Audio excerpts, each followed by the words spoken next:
Hey, there's my nice blue button saying that we're live. So good evening, everybody. On Sunday, the 4th of March, 2018. And so far on the panel today, there is Patricia UK, LevKungfu UK, and our special guest, D.Marble. So hello. Hello. Hello. How are you all doing? Hello. On this Yeah, lovely we're day? doing good. Yeah, good, thanks. It's nice to actually be talking to you in your van. Ah, yes. It's a lovely, lovely situation. Pretty relaxing, kind of freeing. Not having to be in one place all the time. It's lots of fun. Lots of fun. Every day can be different when you're living in a van. Do people recognize you now? It's starting to get to that point around here. But even more so, people are starting to just kind of I don't know. Well, here, my van's a mobile flat Earth billboard. On the outside of the van here, let me show you the outside. How this is all set up. First I have to disable the alarm because my home security system. Wow. So so on the side of my van says Earth's surface is 71% water. Bodies of water don't curve, therefore the Earth is flat. Research flat Earth. And then on the backside says research flat Earth. You've been lied to here. And then I wrote the same thing on the other side. So pretty much everywhere I go, there are people who are kind of being questioned about flat Earth without my even having to do anything. And I can go take a ride somewhere, take a road trip of sorts, and I get different reactions from people on the freeway. Sometimes people will wave. Sometimes people are laughing. Sometimes I get people driving beside me taking a picture of the van. Sometimes I get a thumbs up, and people are like, "Yeah, it's flat." I'm like, "I know, that's what I'm talking about." So um, that's yeah, that's how that goes. It's pretty fun, pretty cool. Do you get people being a bit funny with you sometimes because of what it says? Sometimes. Once there was a little old lady on a bridge gave me the finger. That was fun. Really? Oh Yeah, my goodness. yeah. I'm coming from let me see. I was coming from Bellevue going to Seattle, and I'm going across this bridge. And the ironic thing is that there was. I mean, we're over a bridge, and the bridge is really low to the water, and there's just this huge body of water. So there's water on each side of us over this long, like mile-and-a-half bridge. Then this little blue-haired lady, she's all. I was like, lady, I'm like, there's water on both sides, so like, what the heck, So that was fun. I thought that was the most fun reaction. It's a bit of a shock then. You Mm. Hmm? So asking, how long have you, just for obviously the chat room and stuff, how long have you been a flat earther? When did it sort of all hit you? Right. It's just my vanilla cream soda's acting up. Hold on. Been I've been aware of flat Earth for about I'll say about 3 years now. Just about. Coming up on my 3 year anniversary. I believe it was the summer of 2015. Somewhere around there. Yeah, I'm 6 months behind you. Oh, okay. 2 years, 3 That's months. okay. But you know that That is when you all get right. to that point where it all starts fitting in more, don't you? Right. It's just I don't know. This is why I talk about flat Earth, because it kind of just ties into everything else. Because the one thing that I want people to ask is, well, if they'll lie to us about the shape of the Earth, then what else would they lie to us about? The obvious answer is everything. So this is why I kind of stay around the topic of flat Earth on my channel. Yeah, because actually it covers everything now, doesn't it? It covers all the lies. That's what I see. It's not just, it's 9/11. It's everything that's included in history, pyramids. It's everything. I know. Yeah, it all ties in. It's like the Earth is the stage for all this nonsense. So, I like to discuss the stage of all these things. Regardless of what the topic is, it all happened on the flat Earth. So that's my thought process behind that. Anyway, I was talking to you before we came live a bit about the fact that you have made a video showing that all the globes that are in the shops underneath the sticker not for education, that basically it's just for fun. Right. That's a pretty entertaining thing, and I didn't really think about that, until like a while after I had my own globe. So I had the idea for the video I did on the eclipse. So one of the things that I needed was a globe. So I went out and bought this globe, this decorative globe, and I'm just kind of holding on to it, messing with it for a while, and then I'm really interactive with my props in my videos. So I like pull this thing, pick it up, and now I'm like, no, let's blah blah blah blah. I'm just kind of messing around. I like cut that part out. Then I look at the bottom and I see this sticker.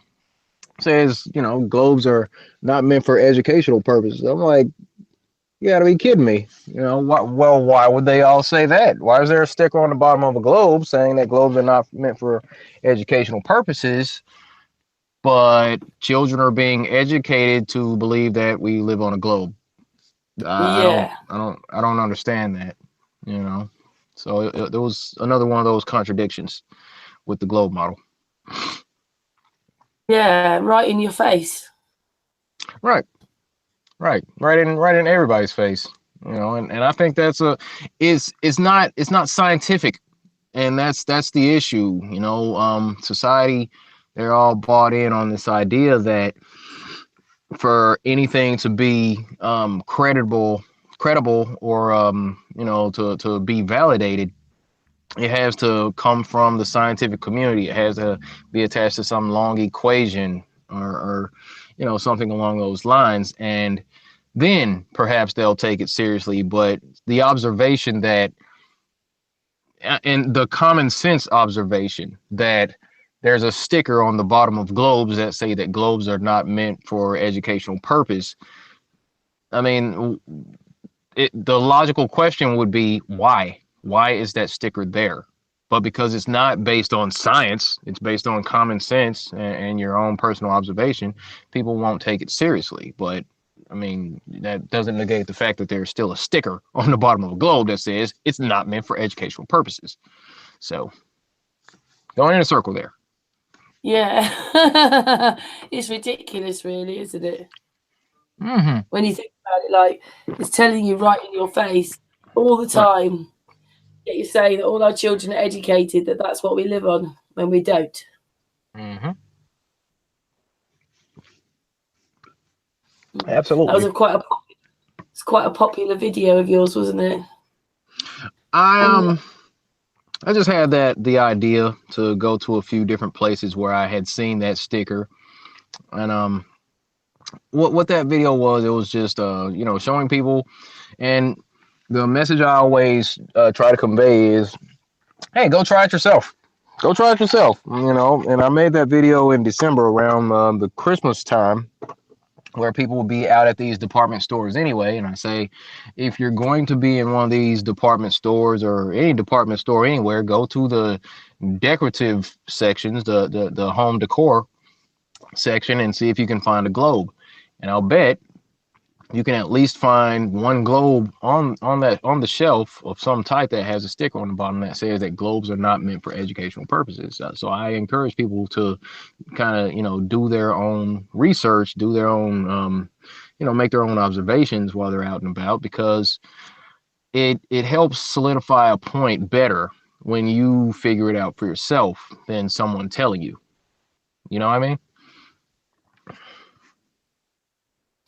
Yeah. Well, it's a bit amazing to think that we got so far into flat Earth, and actually you go to a shop and the globe still has a sticker on it which says not for educational purposes. Right.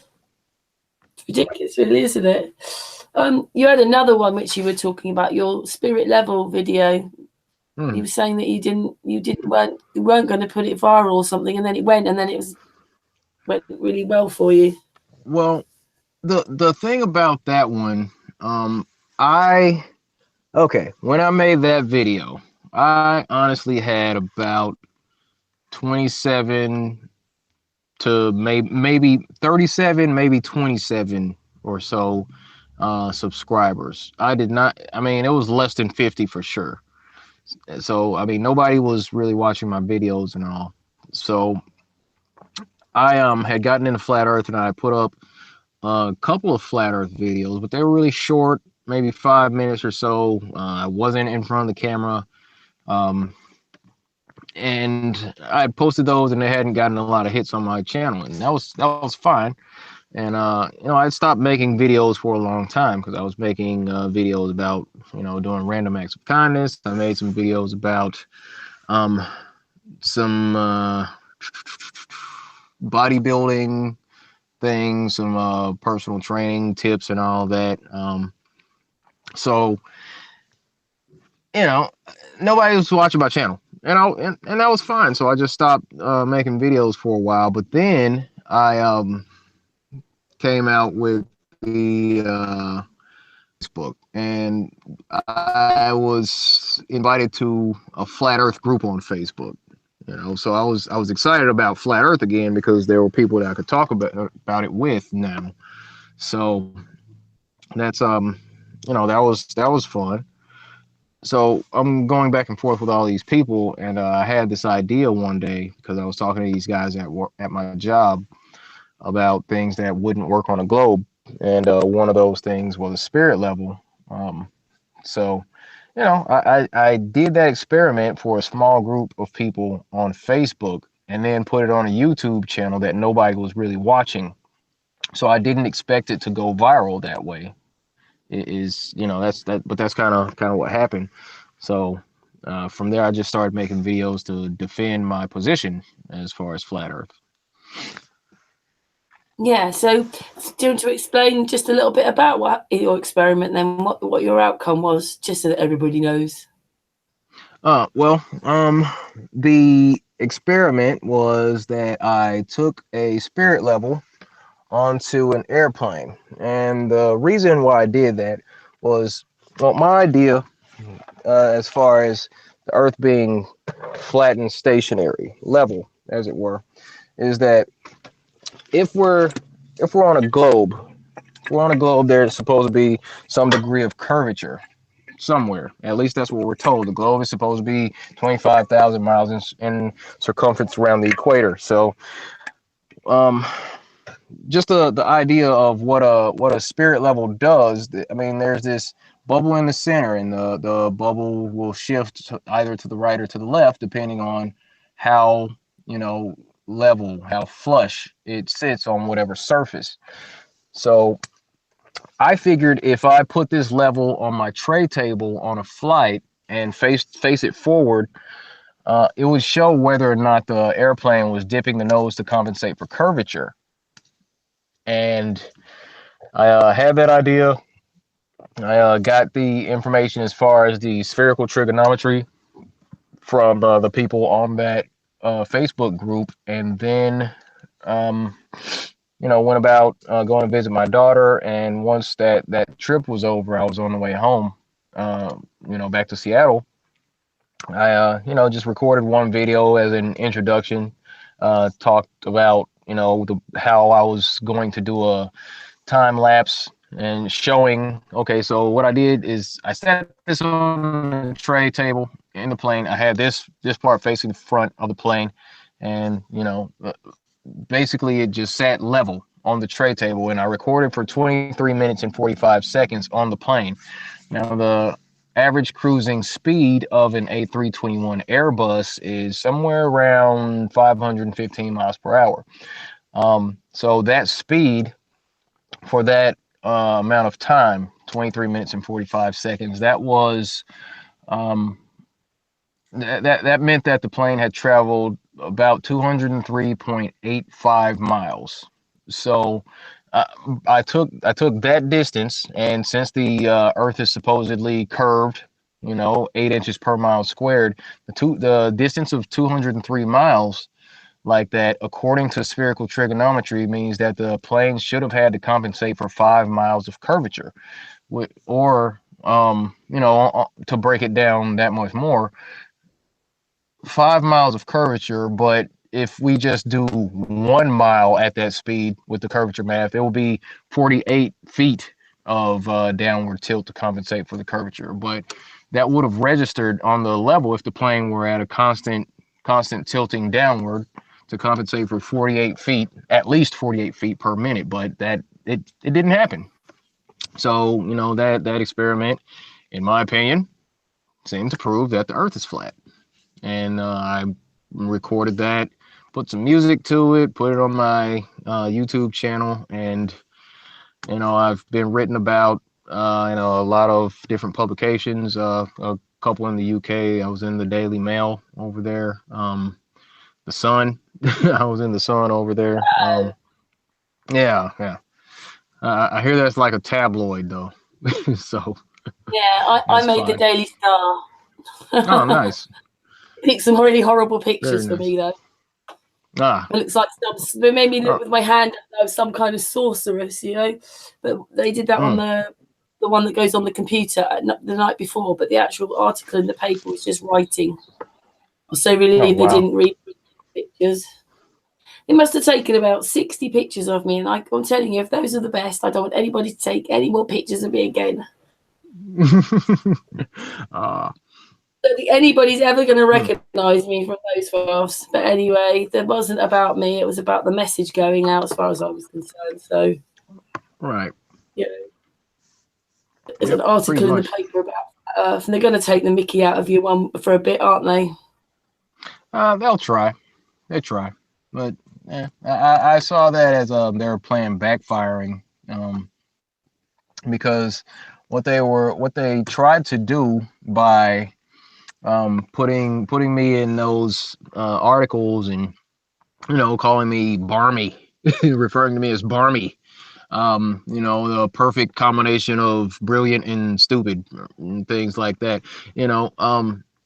by them putting that experiment in there, what I said, the comments that I made, the comments that were left in the description of the video, and then linking the video, that drove lots of people to my channel to ask questions. It drove a lot of people to that video to actually watch it, and a lot of the time, people would have negative comments to make about it, but for the most part, there was still a lot of people who came back and said, you know what, that actually makes sense. I know how a level works, and if the plane were dipping the nose down, that would have meant that it would have had the bubble wouldn't have stayed centered if it was dipping the nose down. So a lot of people were saying, you know what, that makes sense. And I mean, it ultimately led to not so much a mass awakening, but a lot more people figuring out that the Earth is flat, because that was a simple experiment. Like I said, I mean, this was maybe $8. I bought that for $8. I used the phone that I already had. I used the laptop that I already had. I didn't have to go get any special equipment to do that experiment. So it was simple. It was easy. It's something that anybody can do to prove that the Earth is flat to themselves. And like I was saying earlier, the point that I was making, when you do an experiment yourself, it helps to solidify things better for you, because I mean You should have saw me the first time. The first time I did it, I didn't record the first time I did this experiment. I did it a couple of like on the flight going out to visit my daughter. I was just kind of in my seat, like, okay, how am I going to do this thing? Because I had the idea before I got on the plane. I had already bought the level. I already had it with me. So I took it from Seattle to Georgia, but I had a flight in between. And on the flight in between, I sat it on the tray table, and I'm telling you, I just kind of sat it there, and I was like, I just sat it here, propped it to a point to where it was level, and I'm just sitting up staring at the thing, like watching to see if the bubble moves. And it just didn't. It stayed level. So it just shows that the airplane is flying over a flat plane. It is. And also, I did a video out on my channel. It's a bit like, also, when these planes are flying, when do you ever see one plane really battling with the curvature of the Earth, flying really fast, and like they pass each other the same speeds? They're not. One's not battling. Nothing like that. Right. It's right. There's none of that. There's none of that stuff. So yeah, it just shows, you know, how simple it is to prove that the Earth is flat. But people, because they've been taught by these individuals in these white lab jackets that they trust so much, you know, it's hard to break the programming.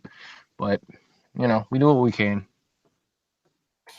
I suppose in a sense it was quite a simple sort of experiment, but if we don't do these experiments, then people don't believe you, do they? They have to see them, even though they're quite simple and they could do them. And that's what I like to convey. That's what I like to convey. You know, when I'm doing pretty much anything. That's why I try to keep things as simple. Like, okay, so my thing is, a lot of people can see me and see what I do as far as just these proofs, these, you know, certain observations, these things. I'm like, I'm not using anything, you know, too entirely special to make my points, but you know, it's just that anybody can do it. Anybody can do that. Anybody can take a spirit level on a plane. You know, if they're flying somewhere, just grab it. Just grab it and go. Just grab it, take it on the plane, sit it on the tray table, and watch to see if the bubble moves. It won't. You know, and a lot of people have come back to me saying, "Hey, I did that experiment, and yeah, I flew from Seattle to Korea. It was flat." I'm like, yeah. You know, so giving people the I don't know, kind of empowering people to get out there and do their own experiments. That's what's necessary, because that'll put more boldness behind someone's voice.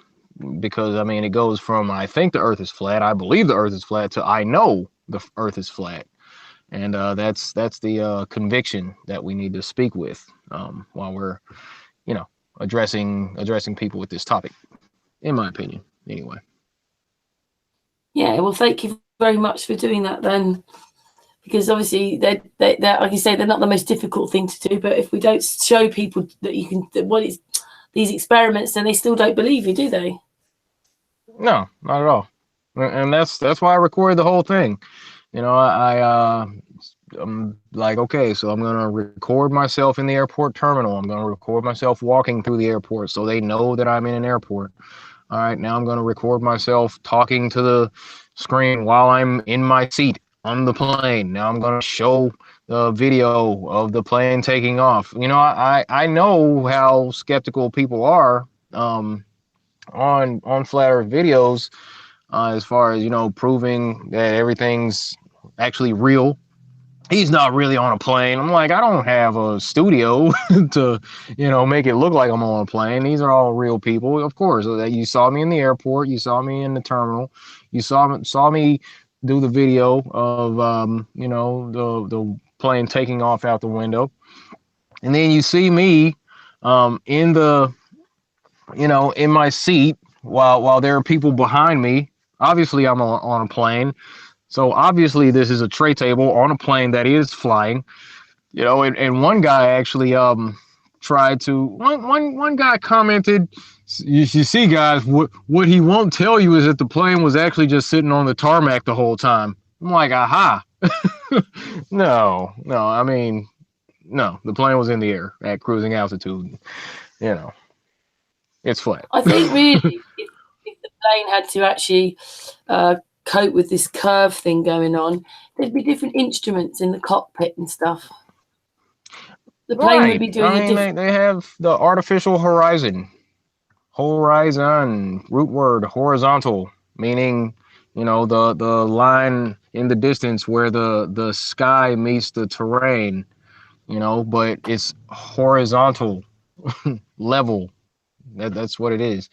So, I mean, they tell us what it is. They call it an airplane, not an air curve, right? Yeah, it's called an You aeroplane. know, yeah, right. It's flying through the air over a plane. What shall we call it? Hmm. You know, Yeah. but yeah. Well, it's called a plane. And the other Right. thing as well is people don't. I'm not saying people who've woken up, but just you can see the horizon out of one window. You can see the horizon out the other window. When you're up there, this plane can see in a sort of 360 degree, about 220 miles, and there's no curve. None at all. And that's what I mean. That's what I mean. And the pilots that come on, that's the one thing suddenly it clicks in their brain is because the gyroscope tells us we're not moving because it's fixed to the ground. Exactly. And that was that experiment. I thought back to it, and I may have had that idea seeded from Dave Murphy, because there was an interview that he did, D. Murphy, um, where he talked about how a pilot would have to constantly dip the nose forward. And he talked about a gyroscope. I'm like, I don't have a gyroscope, but how could I prove that the plane is dipping the nose down? But so it was kind of an idea from him. I later heard that Rob Skiba had done the same experiment, like, I don't know, maybe a month or so before I had, or something. I had no idea. I promise, I had no idea. And I talked to Rob Skibo about that. I'm like, hey, I didn't know, Rob. I had no idea. He's like, no, it's cool, man. It's fine. It doesn't matter. Long as the information gets out there. I'm like, all right. So Here. Rob's cool with it. Yeah, if only we thought, though, because if you thought about things, well, actually, when you just start thinking about everything, it's most ridiculous what we've got in, what they're doing. Do you feel it's Well, I getting mean, sort of? hmm? Yeah, carry on. No, Yeah, you please. were talking. What's getting ridiculous? What are you talking about? What's going on? I was just going to say, do you think sort of waking up more, or do you feel that people out there are getting more angry or disillusioned, or do you think it's looking worse? I think it's looking worse out there, really. Less community. From what I can Less. see, it looks like more people are waking up. It looks like more people are just coming to a conclusion that things aren't quite what they've seemed to be. And all the recent events just seem to be one thing after another. I mean, we had the it's like after each eclipse, it seems to be more stuff that happens. There was the eclipse January 31st, and the big thing about that, it kind of disproved the globe model, because they tell us that the sun and the moon are on like opposite sides, and the Earth is right between the sun and the moon, and that's what causes the complete lunar eclipse.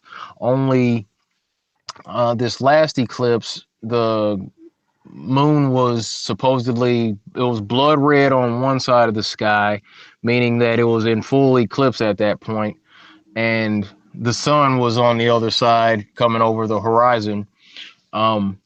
On the other side of the sky, pretty much destroying that whole idea that a lunar eclipse is caused by the Earth being directly between the moon and the sun. So that, I mean, that eclipse in itself kind of debunked the globe model, and some people made videos about that one. I myself made a video about that eclipse, and I mean, like a week later, then it's okay. Now we're putting a Tesla Roadster in space. That was like the very next week, and then a couple weeks after that, okay, there's a shooting in Florida, and then it's like one thing after another, and it seems like it's just all distractions to just, I don't know, keep people distracted, not paying attention while they roll out the whole 5G smart grid. Yeah, sort of right under our noses, and think so that people aren't really looking. They're worrying about all this stuff that didn't even happen. Don't forget, we've had the Hawaii alert that they got a nuclear missile coming in, and Japan got one as well, just after Christmas. Right. So that's another fear factor, isn't it? It's Oh, poor definitely, people. definitely. These things are happening all across the world.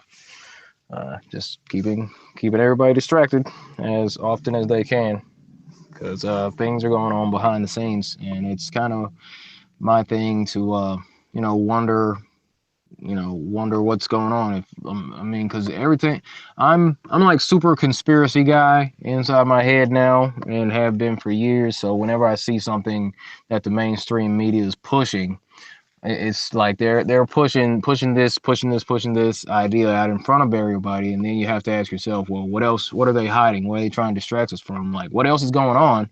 If they're showing us this, something else has got to be going on behind the scenes. So I'm Yeah, I really agree with really you skeptical absolutely on about that the one. governments of the world.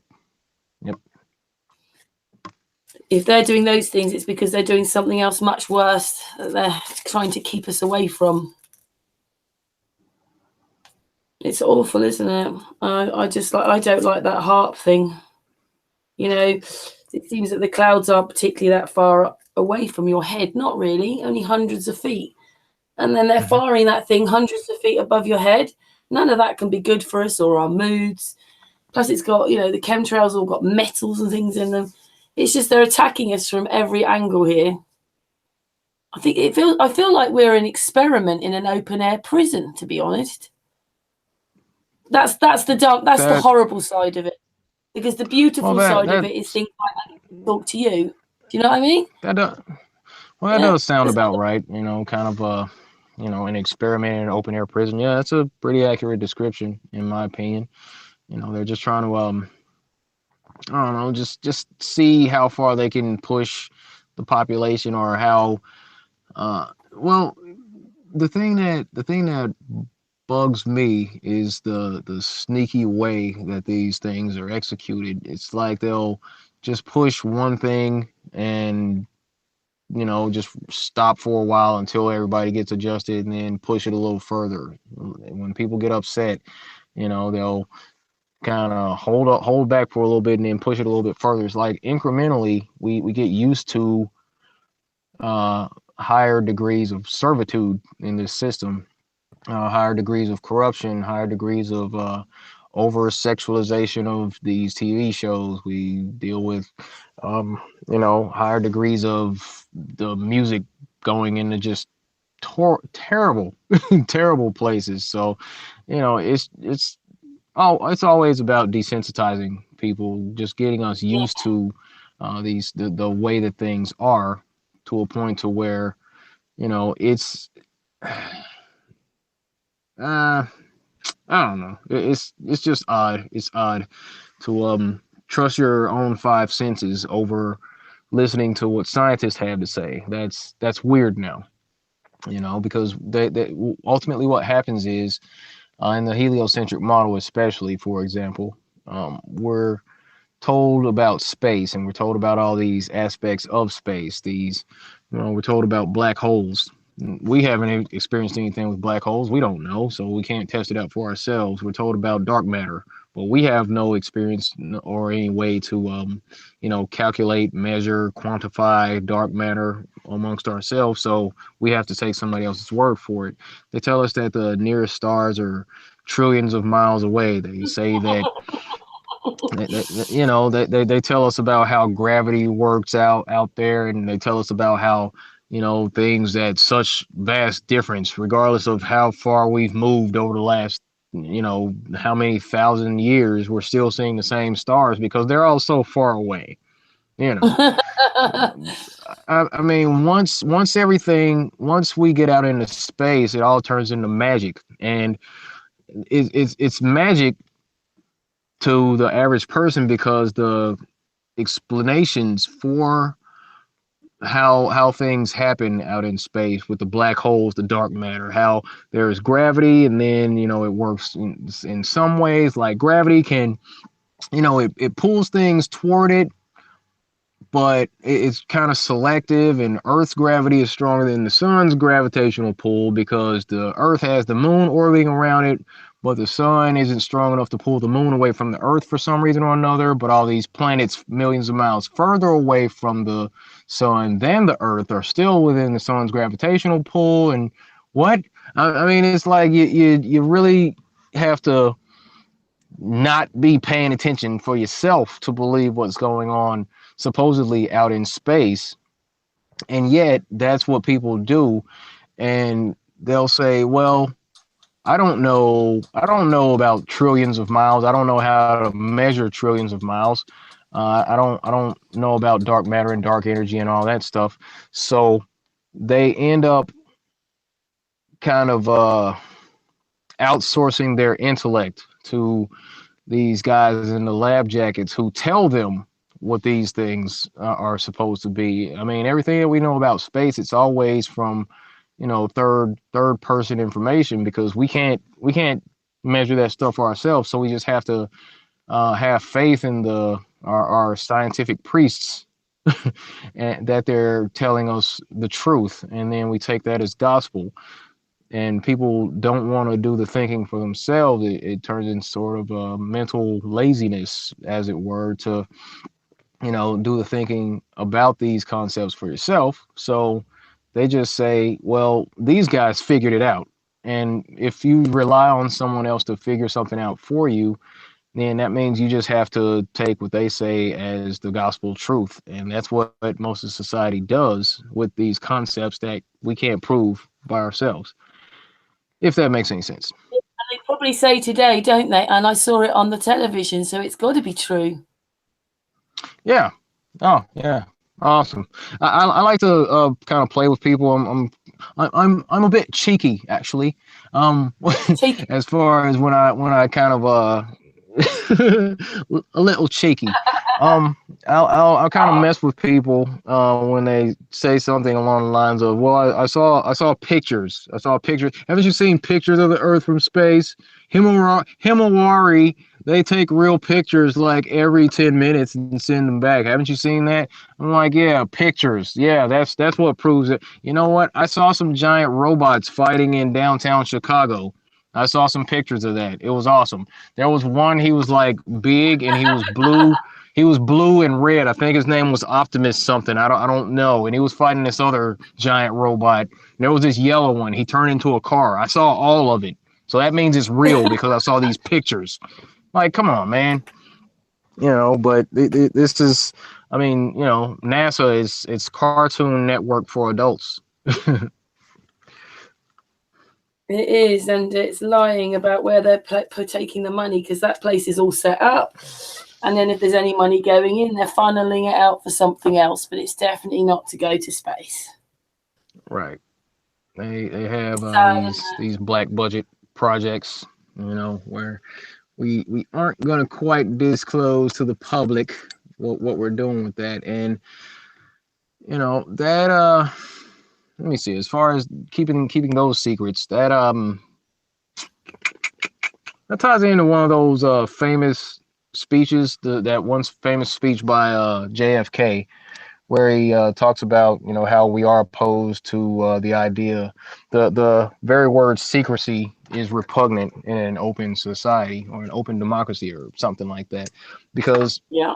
I mean, just the idea of an official um government you know, some governing body having to keep secrets from the population. I mean, that's kind of sneaky in itself. Well, I mean, why can't we know about that? Well, you can't know about that because our enemies would find out. I don't think that's the truth about everything that they don't tell us. Honestly, you know, so it's like if you're in a relationship with someone, what's the main reason you're going to keep a secret from that person? Basically, because you don't want that person that you're with to find out about that. So, you know, you'll just omit the information, and that happens way too much, in my opinion, with these governing bodies on this flat plane. Yeah, well, I sort of worked out that most of these countries have HARP in them now, and every country that's got HARP is in on it. When if this is the truth, when it's turned on, no one can turn it off, because if they turn it off, it breaks the circuit thing. And then they all use it with military. They all use it to play in the sky, so they're all in on it together.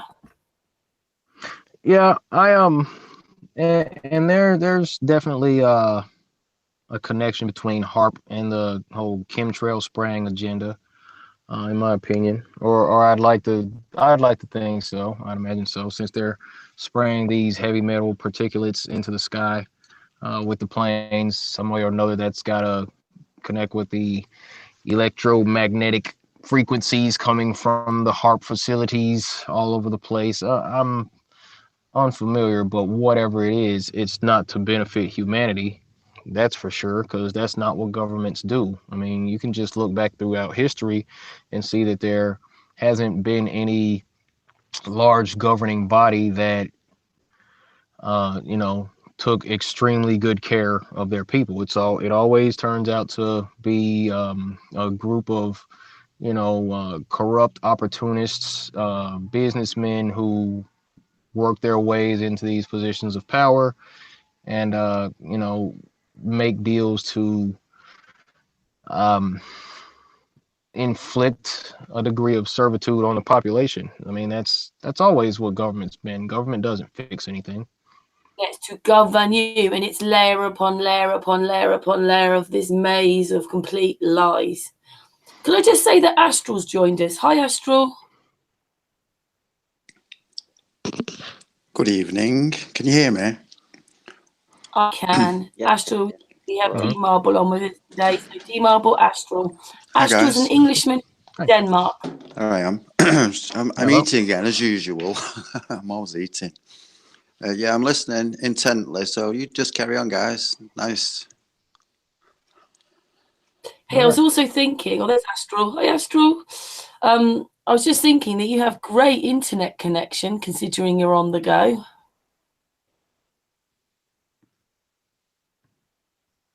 Who, me? Yeah, considering you're like, sometimes in America the connection's really good, and a lot of the times it's not. Well, I'm using my phone to do this stream this time, because Wow. you know, I recently got a new phone. It's one of those super smartphones, and you know, I use that now. And I used to use my laptop to try to do my stream. So now when I do a stream, a lot of the times I'll have my phone set up to this little it's one of the holders for your phone that attaches to your front windshield.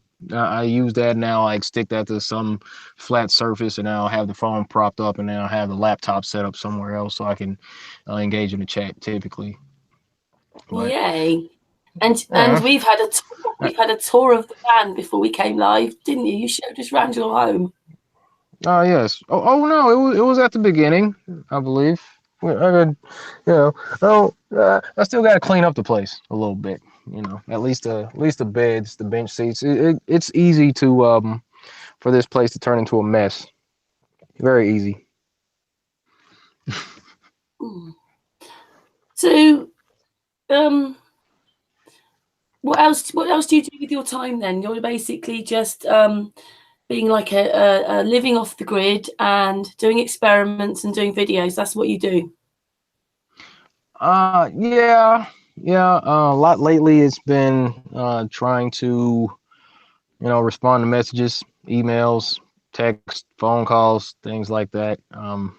It's I'm the type that likes to get back to people quickly whenever a message is sent to me, and at least that's what I try to do. But it's a physical impossibility at this point because I mean I can't keep up anymore. I literally cannot keep up anymore. And that happened around I know, and I bet right you around get 5. saying, watch this link, watch this video, watch this video, It, and this video. it, Like, whoa. yeah, and that happens. I'll say at least on a low side, very low side. I'll say at least 3 times a day. Somebody sends me a message saying, "Hey, check this out. Check this out. Hey, watch this. Give a, take a look at this video and tell me what you think." So it's not only do you want me to watch the video that you sent me, you want me to watch the video, analyze it, and then respond to you with my thoughts on that video. And I get at least 3 or 5 people sending me a message like that every single day. Bit difficult sometimes, isn't it? Because is that on Facebook? Fantastic. Right. It's usually on Facebook. Sometimes it's Instagram. Sometimes it's Twitter. Other times it's on YouTube in the comment section. Sometimes it's a message. Sometimes it's email. Sometimes it's email on the website. Yeah. I gotta find another way to streamline again, but I have to come to a point to where I can't get back to everybody now. So some end up, I don't know, I miss some now. I miss the messages. So I do what I can. But Yeah, well, it's a bit if like that on I Facebook, unless you're glued to if I Facebook. well on my Facebook I only post I don't know, just a couple times, just a few times a week, when I put up a new video. And typically it's a video that I've spent time on.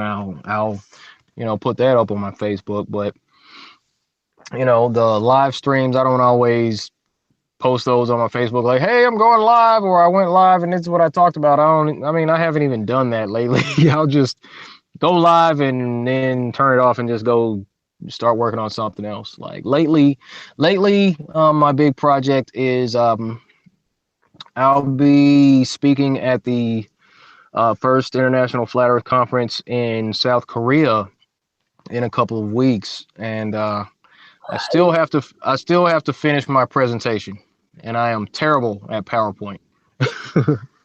And I'd rather just kind of freestyle, but I can't get up there and just freestyle for an hour and a half, or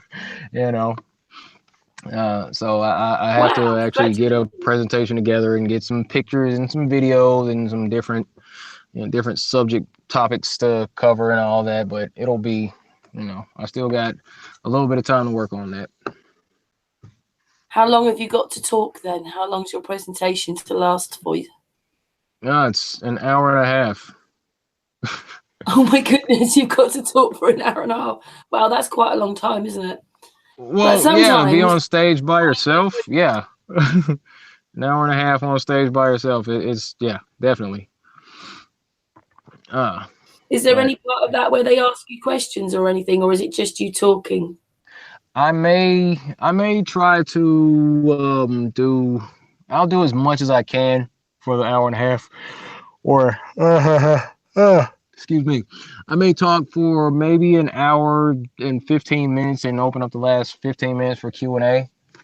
I might do that, but I don't know. I have my topics down. I just have to go about compiling the pictures and video as trigger points to jog my memory as far as what I'm going to say next to the audience. So that's what I've been working on lately, and that's kind of why I haven't been doing videos like I normally do, the type where I'm, on location somewhere and I'll set up in front of the camera and got my shades on and, I'm talking about this and that. because I haven't. Those videos typically take me like a whole day to do, regardless of how long it is, because I have to drive to a location. I have to pull out my camera, set this up. I gotta write down my notes and all that, and then I gotta get dressed and get out, and then I gotta record, and then I gotta put the take the video from my camera to my laptop, and then I gotta, upload it there, put it in the editing software, take it to a, Starbucks or an Applebee's, and I'm sitting there for like 4 or 5 hours just editing. Okay, I want to add some music here. I want to add a video here. I want to put a picture there. Okay, I said too many times here. I'm gonna cut that out. I'm gonna cut this out. I'm gonna cut that out. And okay, introduction, outro, and out at like 10:30 at night, then I'm finally done with the video, and I'll try to upload it the next morning. But that's typically how that goes. But to make videos like that, I have to make someone who makes videos. Right, making exactly what you're talking about. Right, and making videos that way, it's a lot more time consuming than going live and discussing something. And I get it now. I get it. Before I started making YouTube videos, I wondered from time to time. I didn't wonder. I didn't I wasn't disappointed with anyone at any point for doing videos a different way. But now when I see people do YouTube videos and they just do a screen share and they're just talking, where you can hear them talking, but you can only see their screen, and they're opening up different files and pictures and videos and all that. That makes a lot more sense to me now, because getting out in front of the camera and recording the way that I typically do, it takes a lot more time, to tell you the truth. Yeah, I used to send all mine to Video Maker and put it on there, and then you had to wait to get it to upload onto it. Then you have to sort of render it, and then you have to put it on YouTube. Oh, it just takes hours. Right. But that's what happens when you make a video, isn't it? Mm-hmm. You're right. You don't want suddenly I'll cough in the middle of it or something, or right. I don't know. And so computer goes, or the daughter says something to me or something. Well, sometimes I do. Sometimes I'll just leave certain things in the videos just because it shows a kind of human aspect. Like I'll be kind of saying, okay, well, this is that's all I got for this one. And then if I'm like in a apartment complex and there's some people drive by that wave at me, I'll be like, all right, so that's all I got for this video. Somebody waves at me. I'm like, all right. And then I'm just like, all right, well, that's all I got for this one. Be good to each other, and I'll just do my outro, but I'll just leave some stuff in there like that because, it's just a little fun stuff like that, waving at somebody, driving by, interacting with people. There was this one time, let me tell you, I was out at this golf course. There's this golf course that has a lake next to it, and I like to record next to a body of water. Typically when I record, at least that's what I was doing last year. I've only been doing this YouTube thing consistently for maybe like 11 months or so now. Wow. But usually I'll go to this golf course and I'll set up the camera to where my back is to the water. And there's a walkway behind the camera where people are like jogging by. They're just taking their morning stroll or whatever, walking their dogs or whatever. And I got my board set up with my little trigger words to remind me what to say. I have my camera set up and people are walking behind and I'm talking to the camera and I'm just continuing to talk. And after a while, people will kind of start to crowd around, and then I'll get to the end of the topic or into the video and I'm like, all right, well, that's all I got for this one. Be sure to link up with myself and the crew over at the Future of Flat Earth or at Flat Life or on any of these other social media platforms. And as always, be good to each other, take care, stay flat. That's all I got.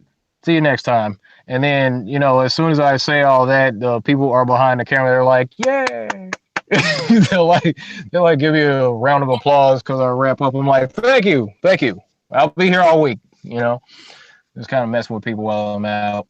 Just having fun. Do you ever have sort of people come around and you have discussions around your van, or would you rather not that because of the way you're moving around? Oh, I've got no problem with it. I mean, people are, I'll tell you, Karen, like every day somebody's pulling up next to the van taking a picture. Somebody, I get, excuse me, I get a lot of different reactions. From having the van decorated the way it is. I will, like yesterday, I was at a park. I was just at a park next to a body of water, and it's fun to have the van say bodies of water don't curve in a place where people are walking around, and you just happen to be next to a body of water. So if anybody wants to come around, you have a huge prop in the background to show them what's going on. You're like, yeah, bodies of water don't curve. They're like, what do you mean bodies of water don't curve? I'm like, have you seen this lake right behind you? You know, um, I actually had like a 20-minute debate with a guy yesterday. It was all kinds of fun. But I'm like, sir, the water's right there. You can see it. The surface of the water, it looks like glass from one edge to the other. Have you been to the other edge? Did you measure the other edge of that water? I'm like, are you kidding me? Gotcha. I'm like, no, you didn't get me. The surface of water lays flat everywhere you go. I'm like, you know that. What are you talking about? Geez. So, it's all good. It's fun. I get different reactions, and every day somebody sees this thing, and somebody's taking pictures of it every day. And sometimes you can tell when someone is gonna is really thinking about it, or if there was some girls that stopped next to the van yesterday, and one of the girls, she just paused there, stared at the van for a little bit, and then she just took off running. I was like, I don't run from the truth. Don't run from the truth, girl. Yeah. I'm just kind of messing with her, like, what are you doing? Why are you running? It's just words on the side of a van. I don't understand why you're running. So, it's funny. It's funny. There was one guy. He just stopped, and I could see him from a distance. He just stopped. He's staring at the van, stood in the same place for about a minute, took a couple of steps, trying to walk away, stops, turns around, looks again, stares, stays in the same place for a couple more seconds, and then walks away slowly, like he was scratching his head. Then he stops and turns around, looks back one more time. I'm like, I just red pilled that guy from across the lake, Yeah, that's what happens though. It's like, that's why I call it a mobile flat earth billboard. Anybody can do that. You can decorate your vehicle to, say some stuff, and you'll get people thinking. So it's fun. It's fun. Yeah, on Friday you put a video out like they don't really care about us, didn't you? Yes, because they don't. Mainly because they don't. But that's easy to see, and that's one of those things that a lot of people, and I say they don't care about us, just to, and what I'm saying is, I'm saying that to like the globe believers, the trolls that'll come to my channel, or leave comments, or just kind of set up a profile, round earth shill or something like that, and then just go to flat earth channels to just say negative things. I'm like, you're trolling on behalf of people who don't care about you. So when I'm talking about saying that they don't care about us, I'm talking to the globe troll. I'm like, they don't care about you or me. They don't care about us, both of us. They don't care about me. They don't care about you. They're just, they might be paying you to troll people, and you think that they care about you because they're paying you to do their bidding. But at the same time, you got to look at what these people have done. I mean, these people that are paying you to come to our channels to, talk down on flat Earth. These are the same people who are behind these wars for profit. These are the same people who are behind the chemtrails. These are the same people behind the depopulation agenda. These are the same people behind the Federal Reserve, same people behind the vaccines. They're behind everything that's going bad. They're the ones that are polluting the oceans. They're the ones that are allowing there to be lead in the water supply. They're putting fluoride in the water to dumb people down. They're the ones that are in charge of the music industry, who's most of the lyrics of music these days it calculates somewhere around the third grade reading level of the lyrics of most music in the mainstream at this point. So what I'm saying is it's these people that you're defending essentially when you come opposing us. So that video is just kind of a message to them, like, what are you doing? They don't care about you. Why are you defending these people? We don't have a reason to lie to you. Flat earthers aren't the ones getting $52 million a day from the taxpayers. That's NASA. Ask them to give you definitive proof of what they're telling you. Don't grill me about it. I'm not taking your tax dollars. Ask them. But they don't do that. They don't acknowledge, where they're being screwed from. So, that's all that video was about. And I just wanted to get some things off my chest with that one. That's all. But you're right about that. They don't realise that, but I suppose I don't know why people don't want to wake up. Before you realised it was flat, I think you looked at it at the sun and I think we're 93 million miles away. And now I look at it and I think, oh my goodness, you're so close. So close. How could I ever think? That's programming, isn't it? And the television does that. It's got to be programming because, the heliocentric model, it trains us to, think in opposition to our experience, to our common sense. You say that the Earth is spinning. I go outside, I can sit up and stare at a cloud, and this cloud seems to be sitting in the same spot, or just moving slowly. But you're telling me that the Earth is spinning over 1,000 miles per hour. We're going Mach 1, and I can't tell. No, that's nonsense. That's nonsense. It doesn't make any. Come on, cut that out. You're saying that the Earth is curved. You're saying that the Earth is curved, but I don't see it. If you can't feel any spin, you can't see any curve. But it's explained to you. Oh, the atmosphere is spinning with the Earth. But they give us these contradictions in the globe model. They tell us that the Earth is spinning and that we don't feel it because the hemisphere, not the hemisphere, the atmosphere is spinning along with the surface of the Earth. So it's an enclosed system and everything's spinning all at the same time, and it's all relative. There's no up or down in space. The hemisphere, oh, my goodness. Okay, so they tell us that we don't feel any spin because the atmosphere is spinning at the same time, some way or another, as the surface of the Earth. And yet, there are people who talk about the Coriolis effect along the lines of, well, snipers have to make up for the Earth's spin. Like, well, you're saying that snipers have to make up for the spin of the Earth, but airplanes don't. Helicopters can hover in one place and the ground isn't moving beneath them.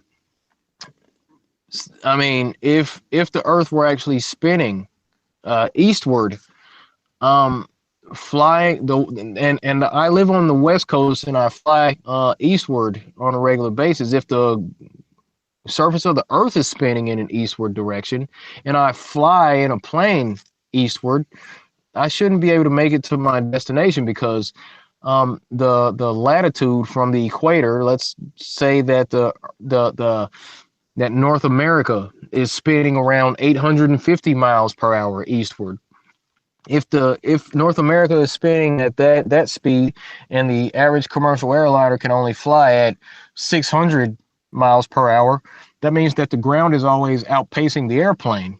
So flying from the West Coast to the East Coast, Right. So flying from the West Coast to the East Coast will be a physical impossibility because the ground would be constantly outpacing the airplane.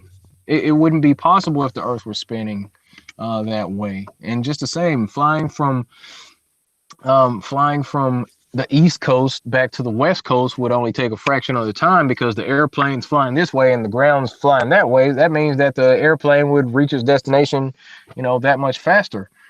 But that we don't experience that. It takes like 3.5 hours to fly from Seattle to Houston, and it takes 3.5 hours to fly from Houston to Seattle.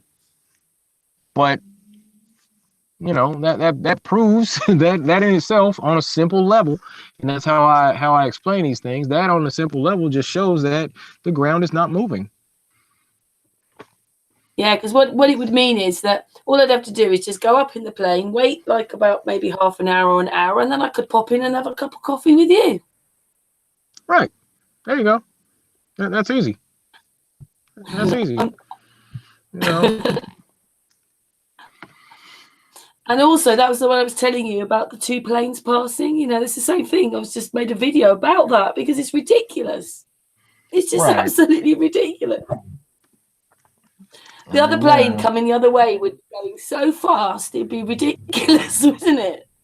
I mean, like there's no way, and that's just the whole east to west flights. We're not even talking about from north to south because where's my globe? Not for educational purposes. So, if we're here, and I gotta use America, I'll tilt it right there. So if we're in America and the Earth is supposedly spinning that way, what if I'm flying from the south to, like, from Texas to Michigan? That would mean I would have to, the plane would have to be flying eastward also in order to catch up to the destination over here because the Earth is spinning that way. None of it makes any sense on a common sense level if you just sit down and think about that. But everybody just relies on the idea that somebody figured it out. Well, I'm not smart enough to figure that out, so somebody else has figured it out. I'll just listen to what they said. That's not the way to go about this whole thing, Well, it's simple when you work it out. I don't understand why they don't want to work it out. People do say, well, what does it matter? But if you know it's a lie, you wouldn't want it. Right. Why don't they understand it is? I just don't get it. But that obviously not everybody's going to wake up. Can I just say that Jay's joined us? Jay, hello, Jay from America. Jay. Hello. Jay. How are we? Hello, my darling. How's it going? Pleasure to meet you, sir. I'm a big fan. I've seen you on Santos's page. Awesome. Really? I'm on Santos, but I just stuff. Awesome. You didn't know? Okay. I always thought that he would send him. Yeah, he shared you a lot. It was funny. I saw you there, and then I sent you I did a freestyle about flat Earth a while ago. I saw you on Instagram, and I was trying to get at you. All right, cool. I didn't even know I was on Santos. Okay, sweet. Yeah, man. You're out there. Yeah, Awesome. I'm a fan of his. He does great work. Very detailed. I have to watch Santos early in the morning when my brain's still working completely. So I'm saying that dude goes deep. I'm like, man, come on. Yes. I look at the flat Earth community as something like a college. So I've assigned myself as the freshman recruiter / orientation instructor. I'm like, okay, open the door. All right, the Earth is flat. Why? Because bodies of water don't curve. Also, there's no curvature, there's no spin. It's flat. You've been lied to about almost everything. Now come on in. Over here down this hall, you're gonna find if you like lectures, kind of monotone, not all excited. You want to watch some Eric Dubé. If you want to see some experiments and all this, you want to tune into Globe Busters over here. So you got Jeranism, you got Bob, Iru, those guys, FE Core and whatnot. If you're into a little more in your face, you might want some ODD. ODD is pretty cool. I'm just open the door, come on in. You're going to find what you're looking for. If you want to get into more complex ideologies, syncretism, the expanded theories on how everything is tied in together. You want to watch some Bro Sanchez, you want to watch some Santos Bonacci, you know, and just here, come on in, go get comfortable, you know. But I'm just gonna keep it real basic, really common sense. That's kind of my role in this whole thing. Thank you for making flat Earth sound like it's a huge, great thing. It is. It's amazing. We're making things happen. We are changing the face of the Earth, one video at a time. Yeah. Jay, do you want to explain just a little bit about your coming on this flat Earth thing to D.Marble? You mean just in a few minutes? My understanding? Yeah. Yeah, just to him in a few minutes. Yeah. Yeah, sure. So I've come to many. First of all, in geometry, Earth is the cube. I teach the 5 elements, and a cube is not a ball. It's a very square and flat thing. And the human body tells a lot. We have flat feet and we have arches. So that would be your dome and your flat feet. So the body is telling us a lot of things. The clavicle, it means it means key. So Sumerian is earth. Key is earth in Sumerian. So your clavicle is flat across your body, and this would be your dome over a flat plane.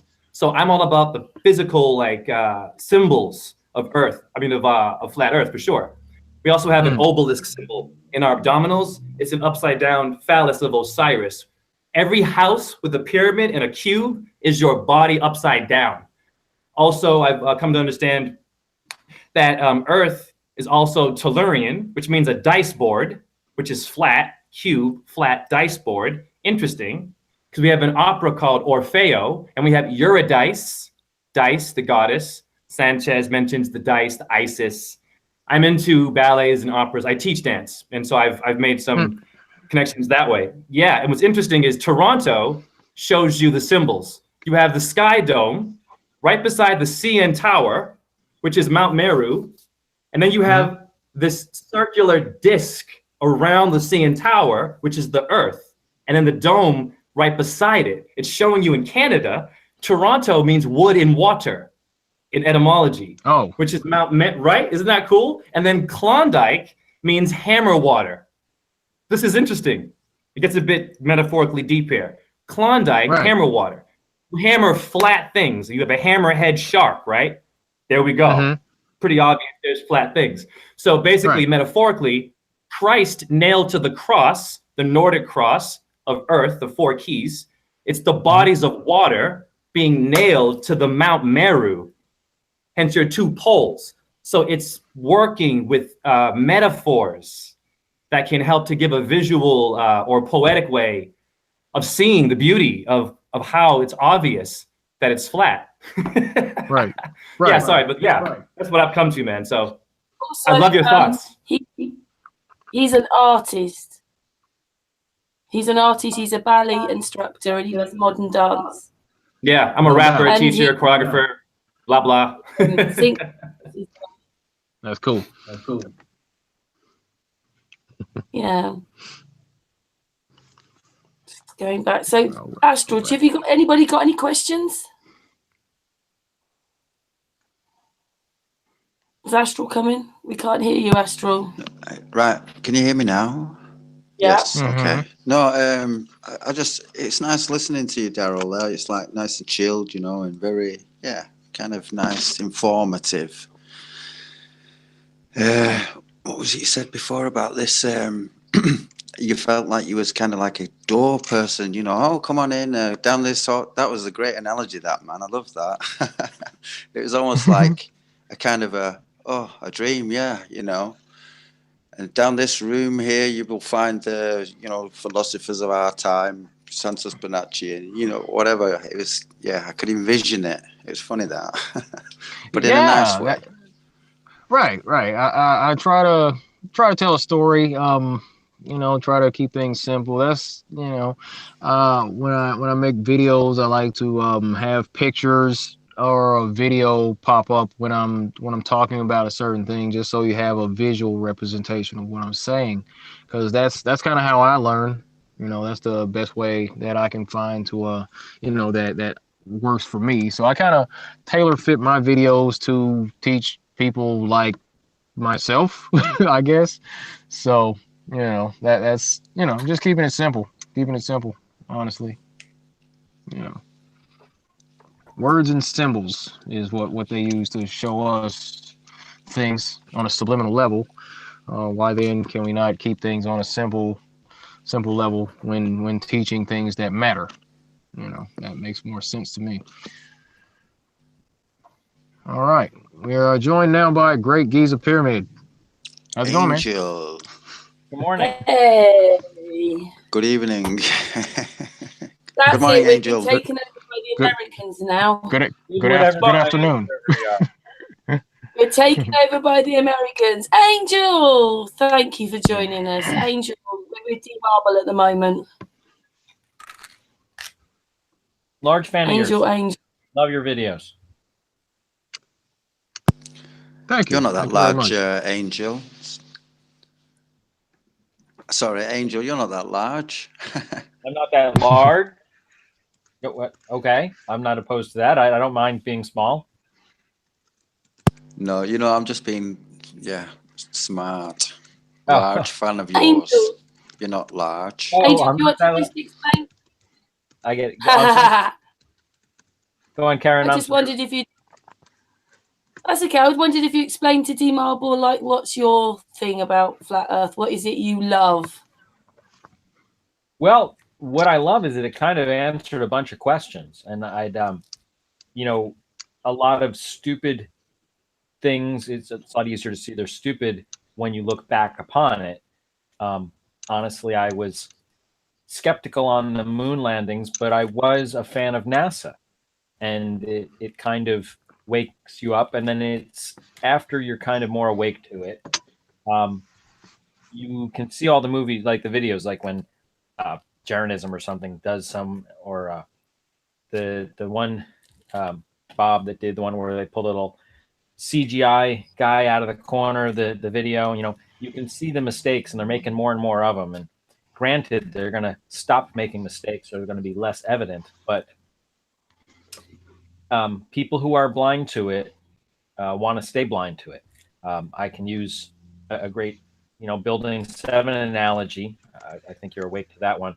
That I just showed people the video, and I'm like, that's a controlled demolition. Like, no, it was a fire. And I'm like, you know, nothing I say is going to change your mind, is it? Nothing. So Right. I've seen cognitive dissonance. I've stared it in the face. I've, you know, I have another friend who the shooting, the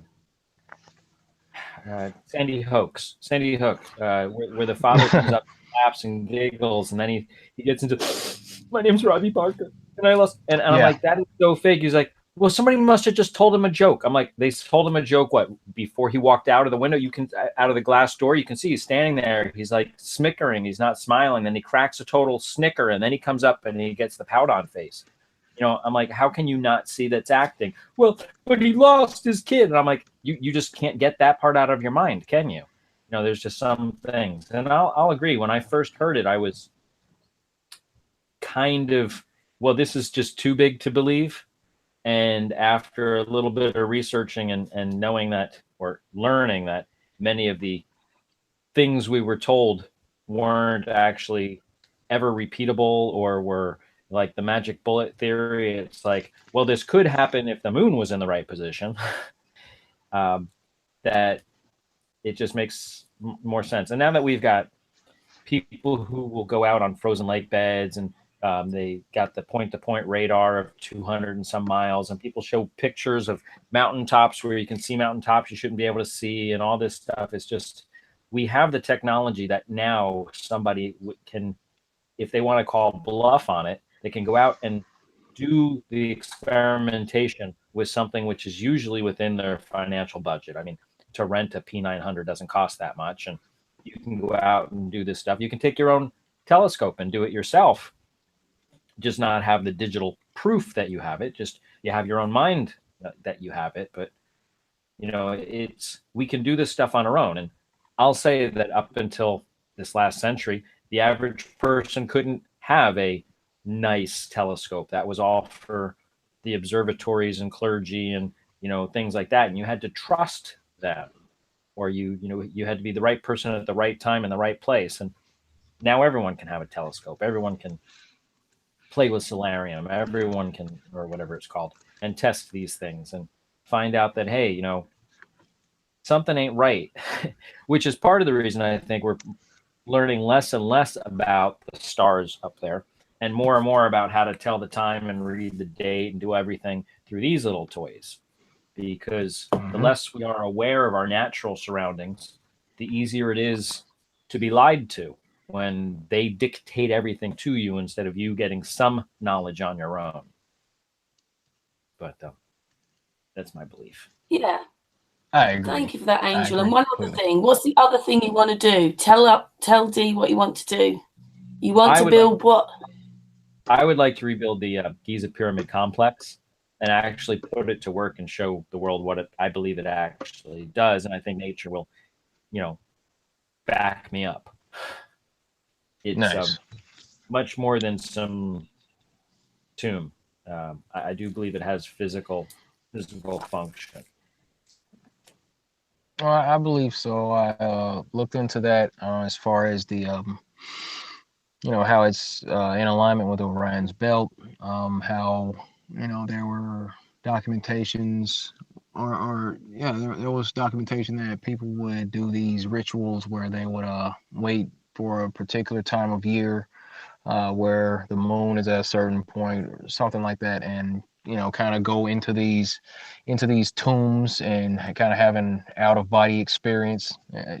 Yeah, I've looked into what the pyramids were about. Definitely, we're not just a tomb, a resting place for some old, you know, some ancient pharaoh. Yep. I think I'm gonna eat something too. Yeah, no problem. Don't let me stop you. What are we going to say, Astral? I was going to say, where's your bag of crisps? You're normally eating or something, aren't you? Bag of crisps. There they are. So I got mine right here. I wasn't going to say that, but yeah, Angel, I hope one day that you manage to do that. I really do. You know, it'd be fantastic to. Well, what an achievement if it can be pulled off. You know, to do something like. In honest, I could build pieces and parts of it, and then, you know, the rest of it can be scaled up. Like the structure itself won't work on its own without the rest of the pieces, because electricity doesn't come out of thin air. There has to be a dialect. Something has to be competing against something else. Like when you work with a Lord Kelvin drip generator or anything like that, even rubbing a balloon against your head, you know, you have to create some friction and some, you know, a difference between the positive and negative forces. And so the pyramid won't work without the larger one standing next to it.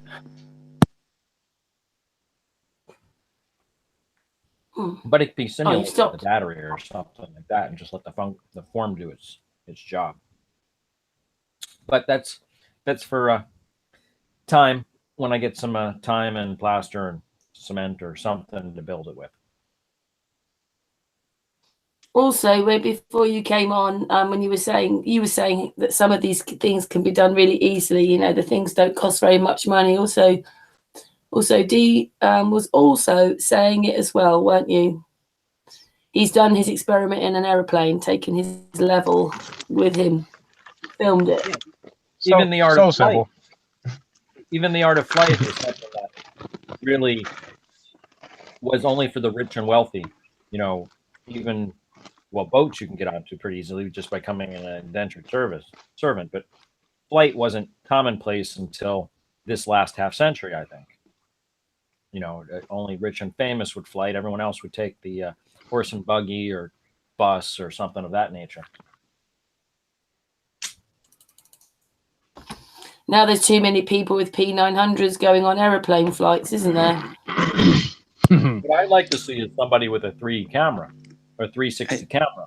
that will hold Can it I- level and see the horizon on both sides, and just document that left and right. Get little 12-year-olds up there doing that, you know, and showing their classmates, and that's when it'll just start to really when I go to Disneyland this weekend or this, you know, this summer, I'm going to check that out myself. You know, just get the plant the seed so the curiosity is there. You can prove it being flat a lot easier than you can prove it being round. Yep. That's not a bad idea. All right. Astral, did you want to say something there? Yeah, I was going to say, on an iPhone, you've got that thermometer, not thermometer. The bubble. You've got the compass. You've got a compass, and the next screen you've got a spirit level. And when the two dots are over each other, you know, it's a level. So even if you've got an iPhone and you're up on a flight, like, you can do the same what you did, Darryl. You know, because it doesn't matter that the experiment's being repeated.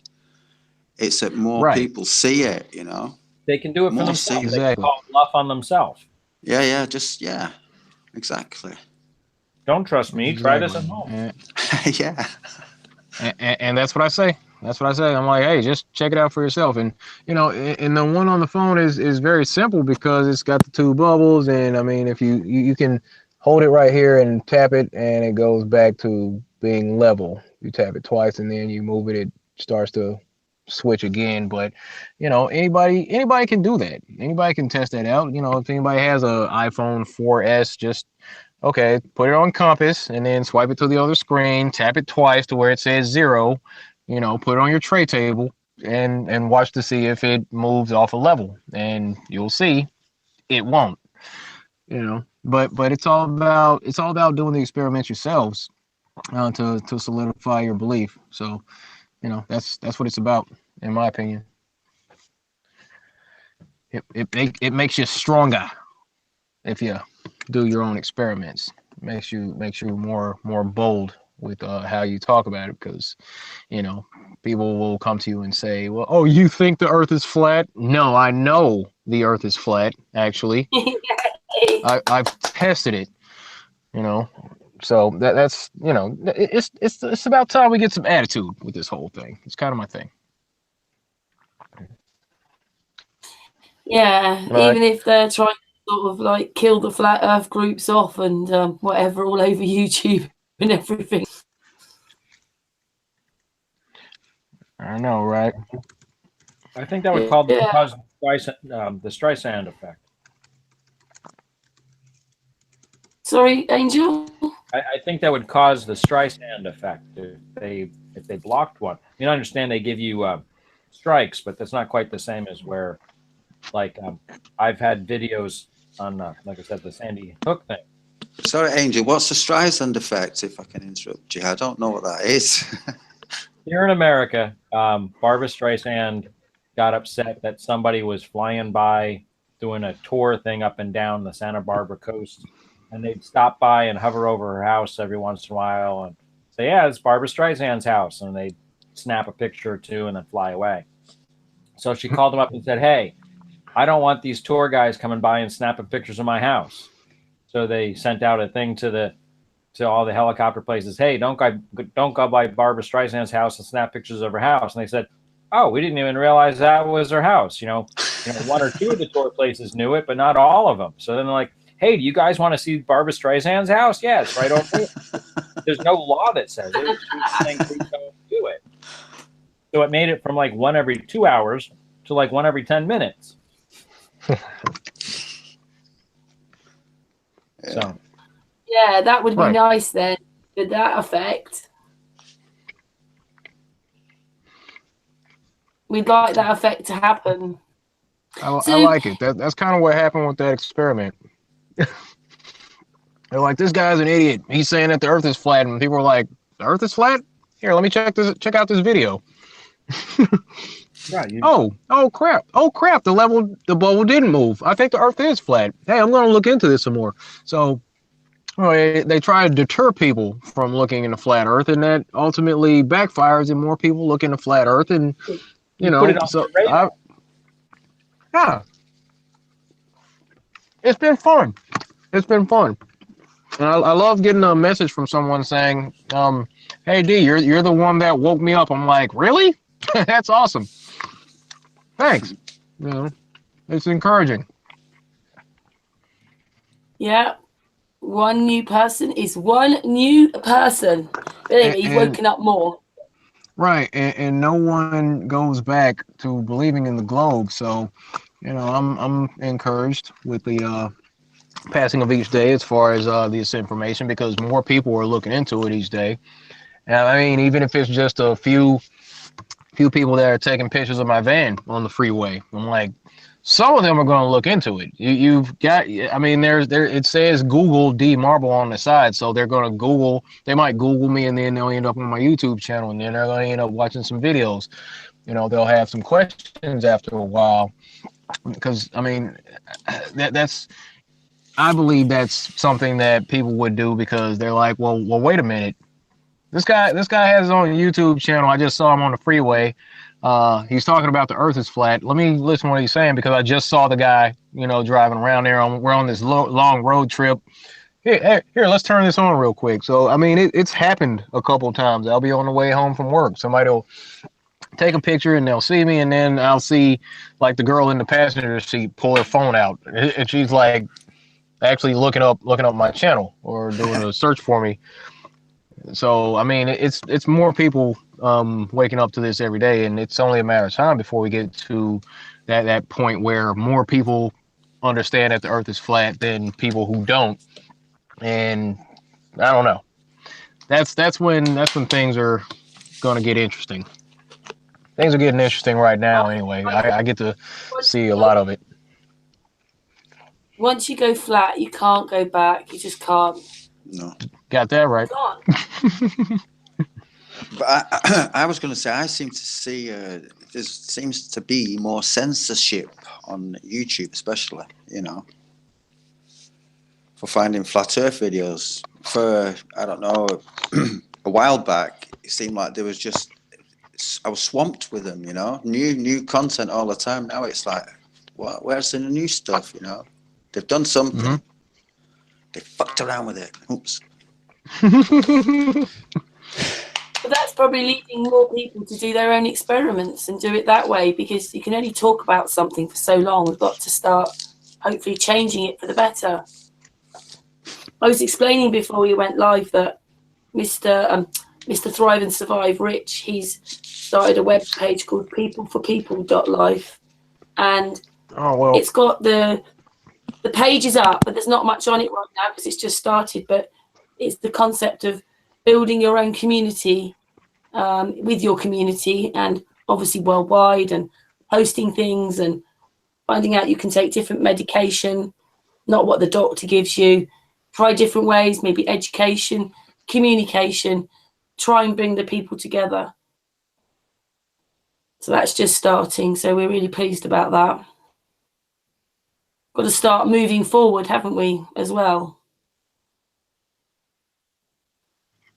You know, like you said, you were going to make a speech, weren't you, abroad? So that's great, isn't it? Oh yeah. You know, I mean, there's a lot going on. I'm planning on doing a lot more traveling this year. You know, like I said, in a couple of weeks I'll be going to South Korea to speak at the Flat Earth conference there, and I was invited to speak at the conference in Canada coming up. I got a call from Robbie Davidson the other day about that one. So that one's happening in August. So there's a Flat Earth conference in Canada. I'll be speaking at that one. Then there's one in North Carolina. You know, I'm looking to travel to different states in America for meetups, but you know, I just waiting for somebody to call me saying, hey, we got a meetup set up on the weekend in this city, you know, at this time, and give me a little heads up. I'll fly out to hang out with some people. Well, you know, why don't we do one in the UK sometime? What's up? Can I get the invite? That's happening in April. The UK one is in Birmingham in April. Oh yeah, that's true. Right, it's the last week of April. I was wanting to go to that one, but I'm going to see my daughter because her birthday is that weekend. So I'll be going to see her instead. But I would like to make it out to the UK sometime this year for sure. Yeah, you might not like our weather, but yeah, it's yeah. But just to say that last year all these things weren't happening around Flat Earth, were they? All these conferences and conventions and meetups and stuff. So that's all in the right way, isn't it? Oh yeah, things are definitely trending in the right direction. I can tell you that. And like I get to see a lot of it. At least I do now. I see more people saying, "Hey, I just figured this out. I just talked to a coworker, and they were a pilot, and they said it's definitely flat, but they didn't get to say anything. I was talking to this girl at my job, and she was a little skeptical, but I showed her some of your videos, and now she's asking questions. I'm like, okay, she's going to be a flat earther. I mean, it's I'm getting messages from more and more people every day saying that they've talked to somebody, and somebody's figured it out. And then in my experience, just seeing people interacting with the van, more people were figuring it out. So I mean, it's happening. It's happening, and we just have to do what we can in the meantime to spread the message. But that's and continue our normal lives. But we got to find balance some way or another, or imbalance that works too from time to time.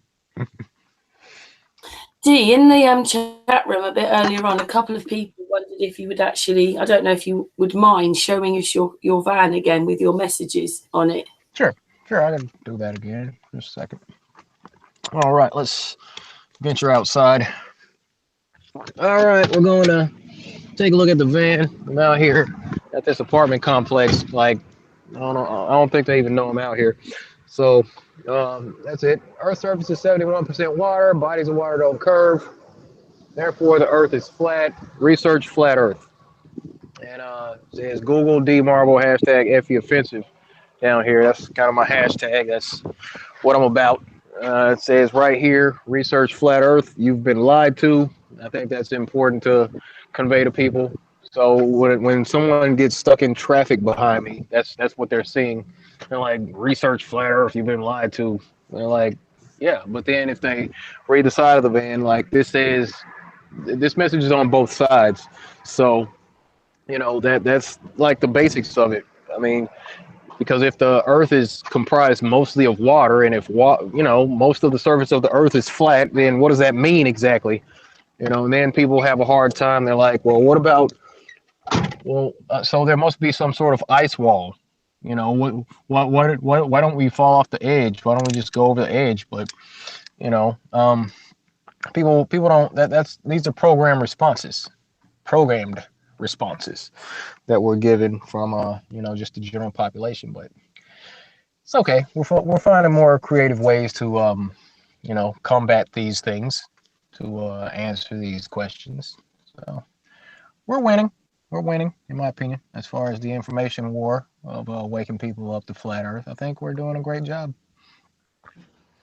You could also look into getting a printout of like a big QR code, like on an 8.5 inch 11 sticky or magnet thing. So if people take a picture of the back of your car, it will like drop to your YouTube page or something. Oh wow! Hey, that might. Hey. Okay, somebody's gonna have to talk to me about that. Oh, it's somebody's gonna have just to explain that one to me. That was great, Angel. Good idea, man. just Google QR codes. There's a bunch of free generators. And you just put in some short URL, like usually your YouTube page, or if you have your own domain, and then you just print it out as a QR code and stick it on there. So if they like hold their cell phone up to the back of your car, it'll go to whatever you tell that QR code to go to. It's basically a barcode for cell phones.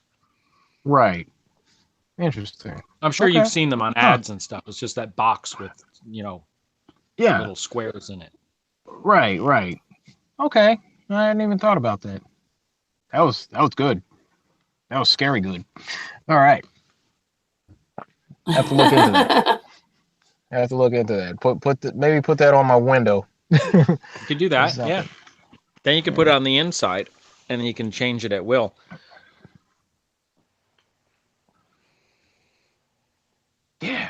You can change it. All right. Well, yeah, it's Cool. just like having the same thing as having the writing. I'm assuming that's like soap or something on the window, or just whiteout or something. Well, it's where is that? It's a paint marker. Just a Okay, second. yeah. And if you wanted to, you could scrape it off and change it. But it's the same thing. Only Yeah. the QR code is more a digital printout. Yeah. Just a paint marker. I can go scrape it off. I realized the other day I can actually run it through the car wash and it'll stay on. But that was beside the point.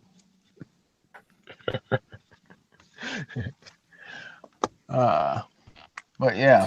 You mean you could take them down if you wanted, or change them around and all stuff like that. You wanted to have a few different logos or whatever, which way you want it to, the words. Yeah, I could. I was thinking about actually having something printed off professionally and then kind of having some actual stickers or tape or something, because that message has been there almost the whole time I've had the van. Just about. There was maybe a month or so that I didn't have writing on the windows, but because I got an idea from IPS when he was talking about more activism. It's like, yeah, you can write on your vehicle. I'm like, wait a minute, I have these huge windows on my van. I could write something on there, So that was kind of from IPS. He had a good little think tank going on YouTube for a while. Have you written on the top of it so people from the second floor or higher can see something? Have you put FE offensive right across the top? No, I hadn't done that yet. I hadn't done that. That's a good idea. Roof banners, these plastic banners that you see.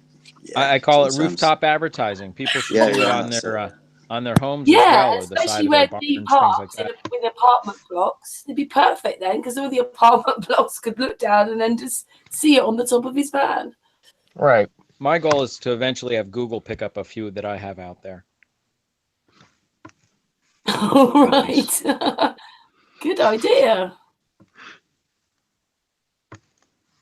Things are happening. Yeah. Things are definitely happening out here. But really good idea. So I have a video I need to work on, and I still have to work on my presentation for the conference in Korea. Oh yes. I'll be going over, I don't know, some kind of unorthodox topics and all that. People were saying I was a little without structure for the first conference, so I have my presentation now. I'll be going over the spirit level experiment, the rebuttals to the experiment,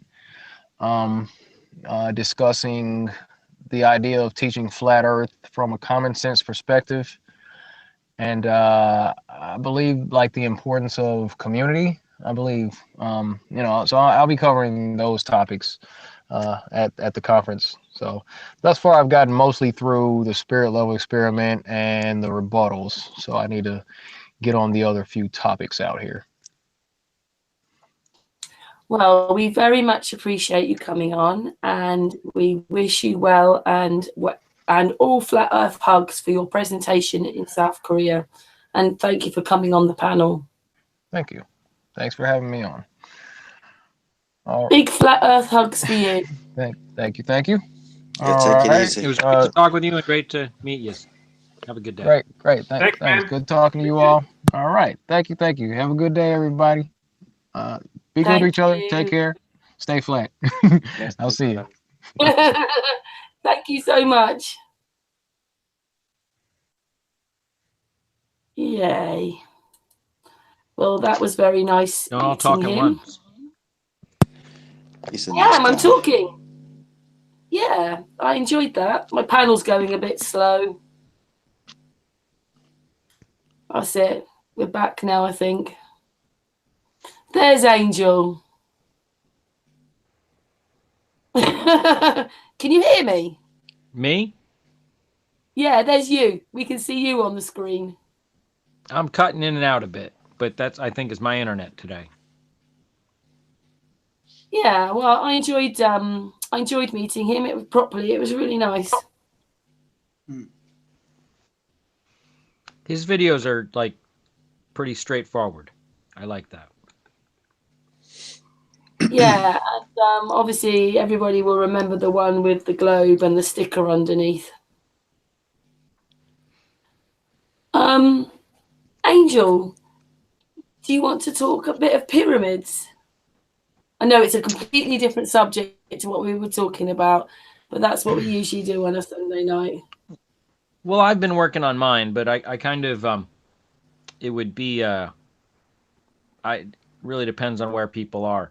I gotta do something where it's like a series of videos beginning to end, because right now, because some of them I keep deleting and removing because I think they have erroneous information, my videos don't run smoothly, so people can't really follow along. But I don't really want to start from the middle, and I don't want to start from the beginning. So for right now, I'd kind of just pass off, because I don't know what people know. Like Daryl there, he was saying how people would go and they pray to it and blah blah blah. And that's the whole bit, is they either see it as a temple, or they see it as some spiritual thing, or they don't see it as a tool. They don't see it as an engine. They don't see it as a, like, I don't look at a windmill or a nuclear power plant and say, oh, we need to pray to it. It's should do. that's what Don Quixote did. It got him in trouble. Well, yeah, because you've made me realise that all the pyramids aren't on the same level, and that they all line up differently, and each one lines up to the other one. Yeah, that's I because didn't. they all deal with the buoyancy of water, because water finds its level, which is something that Daryl was pointing out, that goes with what his saying is, and it is something that when you look at different phases of water have actually different pressures and hence different densities, that this is really doing something quite unique that probably a scientist or two somewhere are familiar with, but they don't really look at it a lot of times, because, like I've been saying, we've been focusing on the macro energy, not the micro amount of energy. We haven't been looking at, like, oh, look, natural earth makes like trickle amounts of energy here and here and here, because we've been taught to like disregard the trickle amounts of energy. When you pull your clothes out of the dryer and you get that static cling, that's electricity. Do we utilize it? No, we ignore it. We cuss it. We find it annoying and disturbing, so much that we put anti-static cling balls in our dryer. If someone's close by, we can utilize it and give them a little spat. Yeah, zap. You can play with it. I have a little question for you, Angel. Sure. What do you make of the different, the different pyramids? Some of them have got different angles. Some of them are like, I don't know, 60 almost degrees, Yep. What do you make about that? That this differs so vastly from the Cairo. Sorry, go on. Primarily, and this doesn't fit every pyramid, just like not every telephone pole also carries electricity, but the majority of megalithic structures on this planet, I do believe, are waypoints that were designed so that people at 1,000+ feet would be able to tell where they were upon the surface of the earth by looking down upon these structures. They fall upon waypoints and ley lines. They are waypoints. They fall upon ley lines, dragon lines, telluric energy zones, because I believe that these people were using either flight airplane type stuff, or they were just using lighter than air craft, hydrogen balloons, helium balloons, hot air balloons, or a mixture of all three.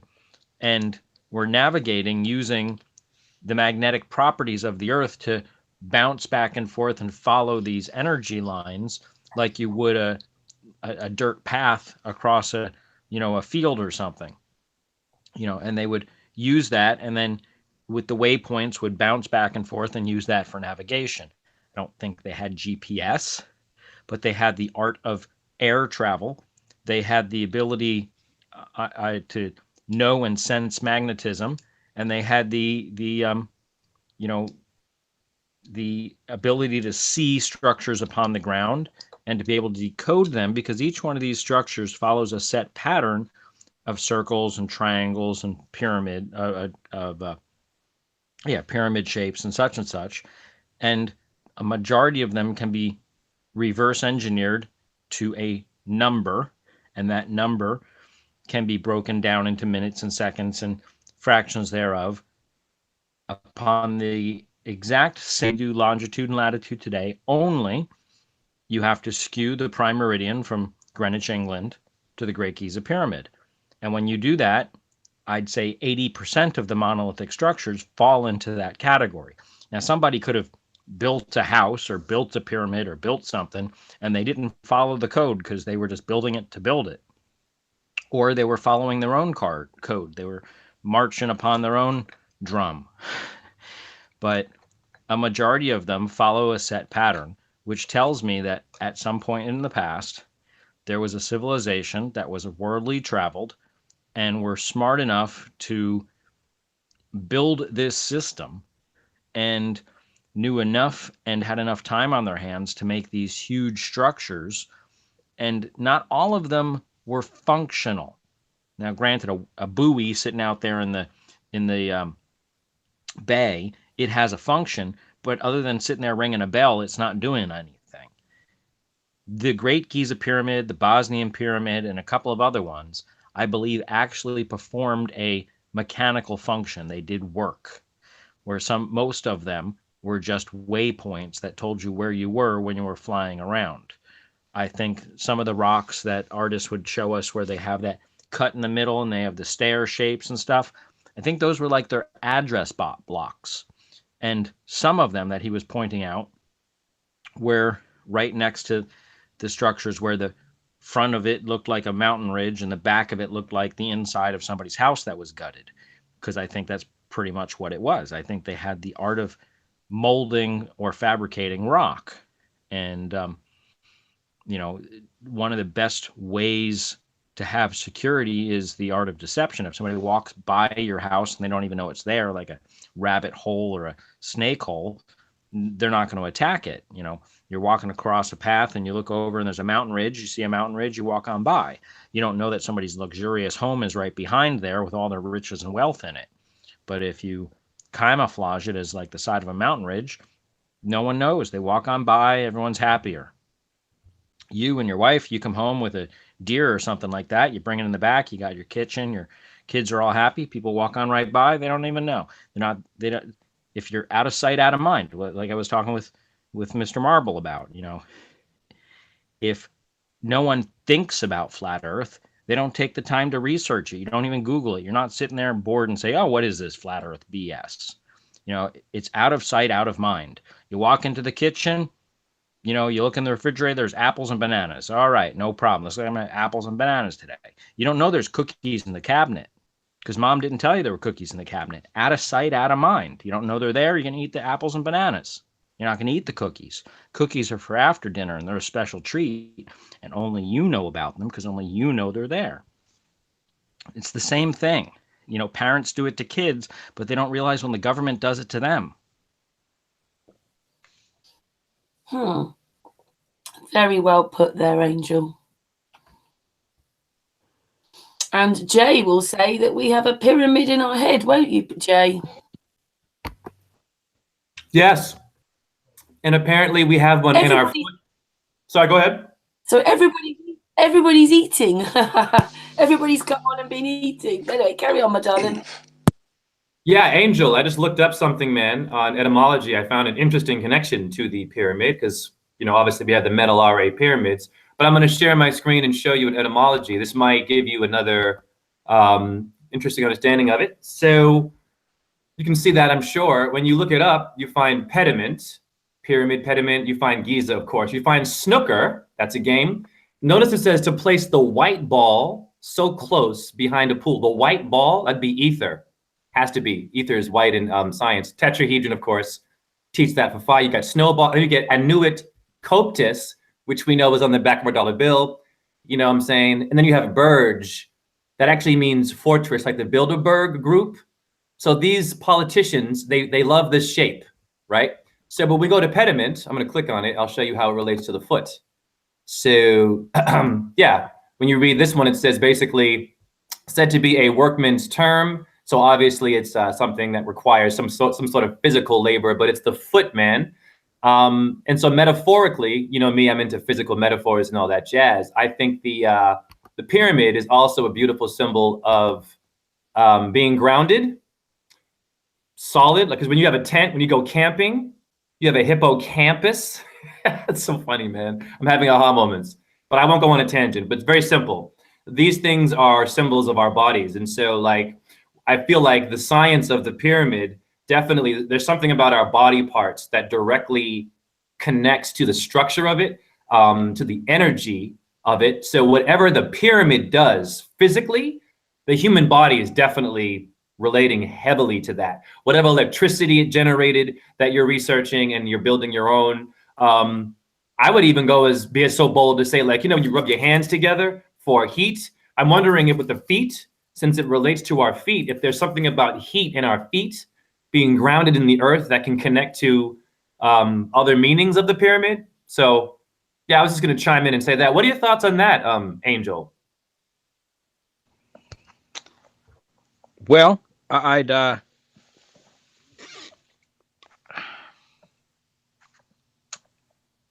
you know, I really can't follow that.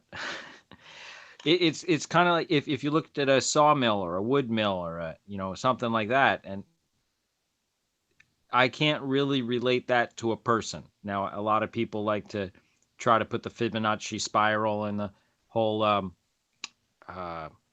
oh, what was the guy? The standing there where you see the person. Who was it that drew that? Anyway, Da Vinci or something? No. Yeah, it could be the Da Vinci guy where he's standing there, and they pose it to the size of the structures, and it's great that there's a correlation, and it's great that people can project a correlation between it and Orion's belt and stuff, but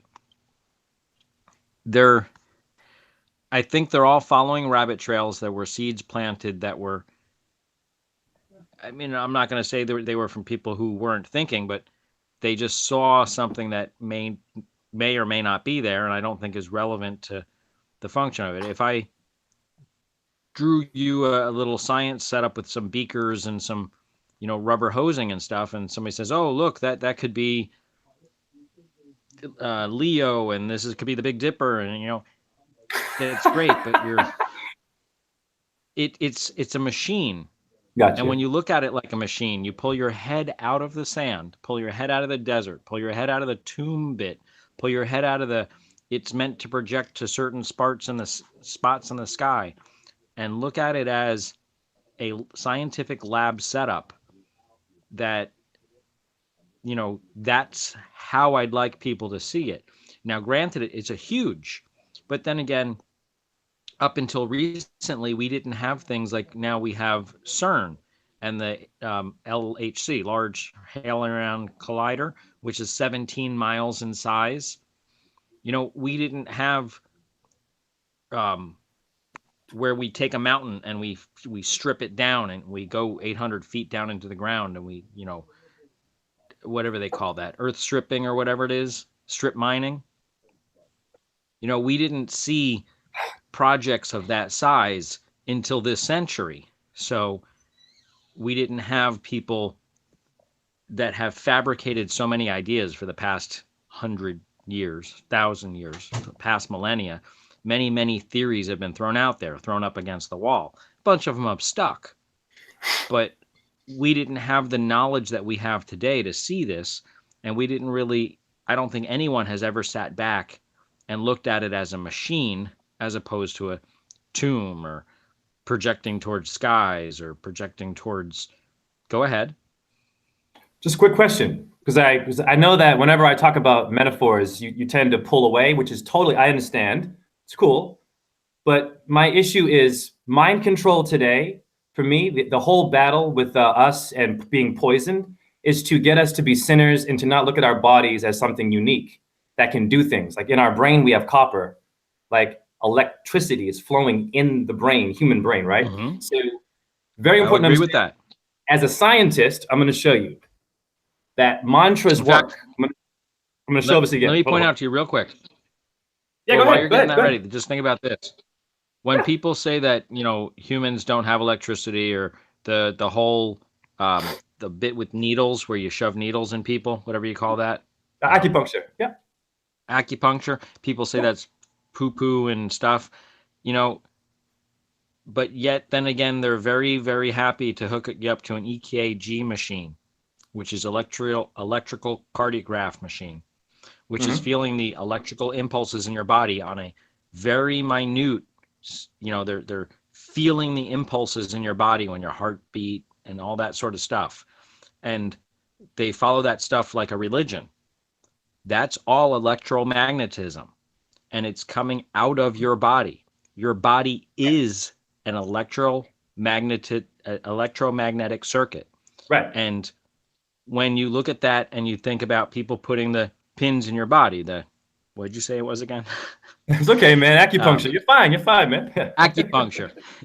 There's not a whole lot to poo-poo about that, because that, when somebody puts in one of those acupuncture pins, that is like a little antenna, like when somebody puts an antenna on the surface of the planet. It is pulling down the energy from above. It is doing the same thing, only in this case, it's pulling the energy from the skin to the lower tissues. You're shorting between the skin and the lower tissues, because our body is an electrical circuit. Yes. But so many people want to ignore that, because up until, again, this last century, we didn't really know, understand, and use on a regular daily basis electricity. The average person didn't have a battery or a flashlight until the last half century. You know, we used candle power and fire, and no one knew about electricity. You know, so electricity is a current everyday place nowadays, but it hasn't been until current nowadays. So to talk about electricity to somebody 50 years ago, unless you were an electrical engineer, you were talking Greek to somebody. You were, you know, talking about germs to somebody before they had the microscope. You know, you were talking pseudoscience, where today it's rock tangible science.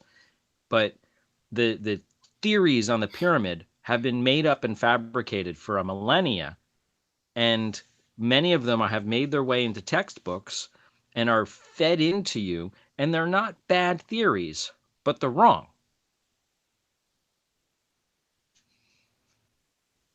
Yeah. But I interrupted you, so go on. No. You're fine. It's a flow. No, I'm just saying this, like, so I want to be clear with you with my understandings, like metaphorically. My metaphors are very grounded in like science. It can ride with you. I just want to try to ride it more with you, so you can get a perspective of where I'm coming from. So I do believe the body is an extremely powerful thing that can do a lot of things that we don't know because we're not being taught. And this is why I'm showing my plant. Okay, I always show this. The plant died and nothing was happening. This is all death here. These leaves were starting to sprout when I chanted Krishna. Now, to my understanding, the sun is what feeds these things normally. The sun has the photosynthesis energy, yet something in my body, right, is a vibration with the words that when I said it with an intention, life was put into this plant for a fact, and I watched it. And so nothing was happening in the plant until I started talking to it, because I asked Santos what he thought I should do, because he's into spiritual energy. But long story short, it's just to, like, when I'm showing you my metaphors, it's to just show the importance of how powerful the body is, because I can't stress enough how people can look at the geometry in the body and how that can connect to certain aspects of your research, just bits and pieces. So I'm not trying to say like the pyramid is only the spiritual concepts I'm saying. Right. By no means. I'm just showing the diversity. I'm Sorry, not in go any ahead. way poo-pooing the energy of the human body. Honestly, I think it's a marvelous made-up machine. Okay, awesome. And I thank the Lord for building it. But I don't try to push an analogy between it and the structures I'm researching, because I think it pushes people off into a tangent, A, and B, I think the people who built the structure didn't have that in mind. And although there may be a correlation, I think that is just more of a happenstance than a design. One thing that Karen will appreciate this. I believe that Hebrew and a couple of other languages were actually constructed, and they were constructed based on, especially Hebrew was constructed based on a higher level of math. And people will try to throw at me English and how English has a construction to it. And I think sometimes that happens to be happenstance because English is more of a mutt language where we took French and we took English and we took Spanish and we took other languages and we molded them all together. But it wasn't an engineered language. It was a mutt language where Hebrew was engineered. French was more engineered. And a couple of the other languages were actually engineered from the ground up. Like Esperanto was totally engineered, but we kind of don't even use Esperanto anymore. But I think Hebrew was also engineered, and it was made based on a word being spoken made a certain vibrational energy. That vibrational energy made a pattern in the medium they were using, which I believe at the time was silica, sand. And then they took that pattern and made the characters that we represent as the Hebrew characters, at least the vowels. And this is the symmetrics is something that we didn't really know or understand up until, again, this past century. Even though I do believe that people like the Masons and the Templar and a couple of other, Priory and a couple of other people up there may have had this knowledge, and it may be at higher levels, like, hey, there's this vibrational energy, but we don't want to confuse the common folk with it. Let them keep shuffling their hay and grinding their butter and making their horseshoes and bullets and stuff that we need them to do. We don't need to confuse them with things like vibrational energy or electricity or any of that stuff. They don't need to understand that. We just need them working and doing their stuff. And it isn't until now that we actually understand and know this stuff. The common person, if I was a blacksmith, I wouldn't know anything about electricity. I wouldn't know anything about vibrational energy. Only the people, the people in, even the people in the chorus in the churches, they didn't really know what they were doing. They were just singing their songs. They didn't understand. I think some of the Templar, the rabbis and stuff probably had this information. And in the church thing, maybe the cardinals on up or something, but not your normal everyday, fathers. They don't need to know any of this stuff. Your clergy just, hey, just keep the boy rapes to a minimum and out of the news, and just collect the money and everybody will be happy. And that's about it. But may I ask you one more? Oh, sorry. Go ahead. Go ahead. Sure. Go ahead. Yeah. Ask me a question. Yeah, I love questions. Yeah, man. Thank you. Thanks a lot, man. I appreciate that. Do you think? Are you passionate about also discovering the way it was built, or are you more about? Before I ask a question, are you more about the function of it, or is it both that you're into? Well, I think the way it was built is. You can't ever really put a concrete answer on that. Just like, let's take a great example I like is Building 7. We know how that was built. We have the blueprints of that structure. We know exactly how it was built. But yet people will bicker back and forth. To this day, I've had arguments with people about how it was built. Even though it was built within the past 100 years. It was built within the last 50 years. But I still bicker about a structure that was built in the last 50 years. How am I going to have a conscious argument with somebody about a structure that was built, I believe, 10,000 plus years ago, when I can't have a conversation with them about a structure that was built 50 years ago? So how it was built is kind of like one of those red herring things. And really, why it was built, I think, is more important. And the true construction of how it was built. Because Santa Claus, we could sit there and argue, does he have fake buttons going down the front of his shirt?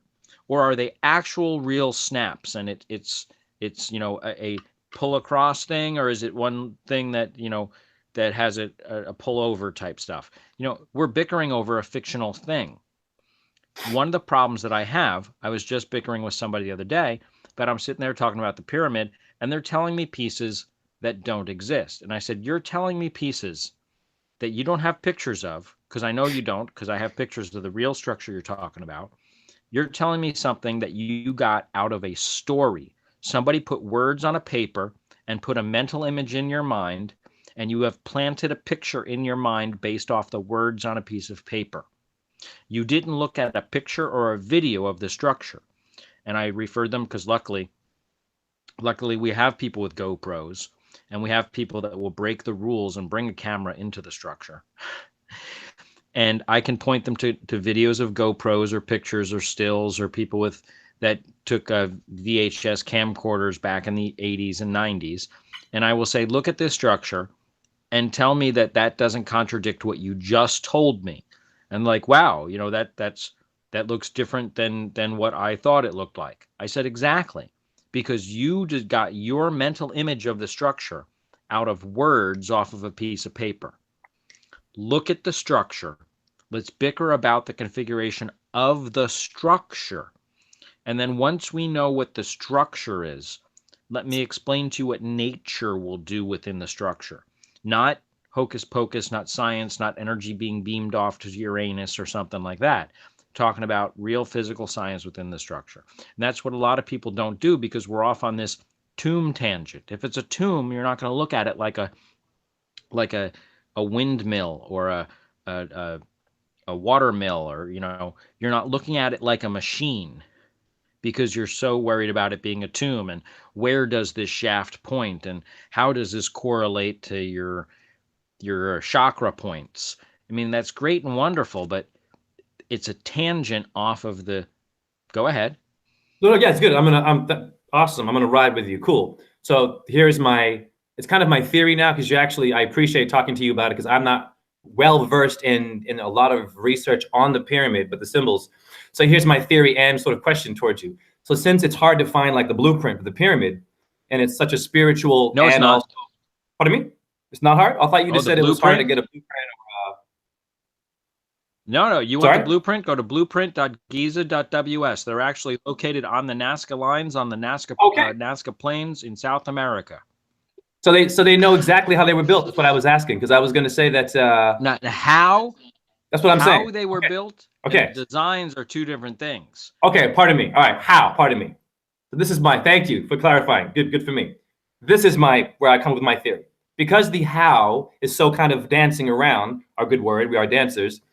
My theory, or my question to you is, I believe that the abilities that we have in the actual structure of the head from chanting, if I can chant Krishna, okay, and create a geometric, those leaves have patterns, like very crisp, strong, like abdominal muscle symbols. It's really freaky, actually, because it looks like my stomach. But long story short, if I can do that to my plants, right, would it not be possible in ancient times, if I'm a little more grounded and connected with my chakras, right, to possibly create this pyramid with my own chanting?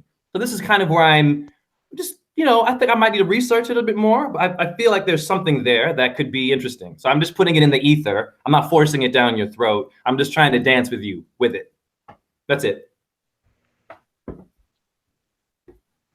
So not to pull too far, but go ahead. Chanting built the pyramid?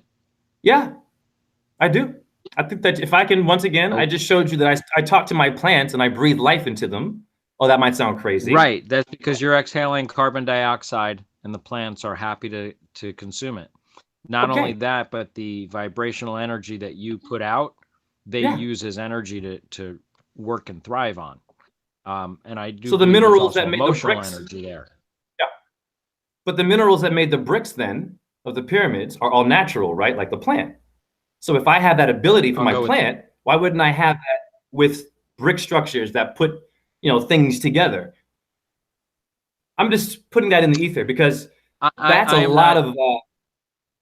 That's a lot of pulling, but I'm not going to sit there and say that people can chant a building together. Otherwise, construction materials would be changing overnight. But I'm not also going to say it's not conceivably impossible. But I think at what we currently know today, no one chants a house or a building or you don't chant a laptop together. You don't chant. Are you sure? Do you Yeah, know for I'm a pretty fact? sure on that one. All right, I'm just saying. We don't know that. I would like to hold on a second. What? Oh wow! Oh, check that out. I guess it worked. I can do the old chant. Oh, look, I got a dinosaur one now. You manifested it. A tumor. No. No, That I was do believe in funny, vibrational Angel. energy. I do believe in vibrational energy, but I don't think that we can But you chant know, a Angel. Okay, Mhm. Angel. So let me actually. Sorry, I'm gonna talk with you on it Go more. ahead. Go ahead. Okay. I'd love to. There have been experiments where they've made bell sounds, vibrations that lift and elevate. You know this, Yes. right? So yes, sound, I am. right? Mhm. Sound can do that. We Yes. have sound. We have the ability to sing and break glass. If we sing high, I'm just saying the voice is powerful. Yes, I'm just it saying, is. brother, like there's a lot of elements that we have that if you kind of put pieces together, why is All it so right, wait. mysterious? Right? If you The really, how. if Yeah, you go ahead. really want to pull straws, you can, using sound, lift up pieces, move them over, and drop them into position. And you can stack things and you can do stuff using sound and using vibrational energy. Yes, they call it, well, one thing they do is they have the Hutchinson effect, which uses static electricity and vibrational energy.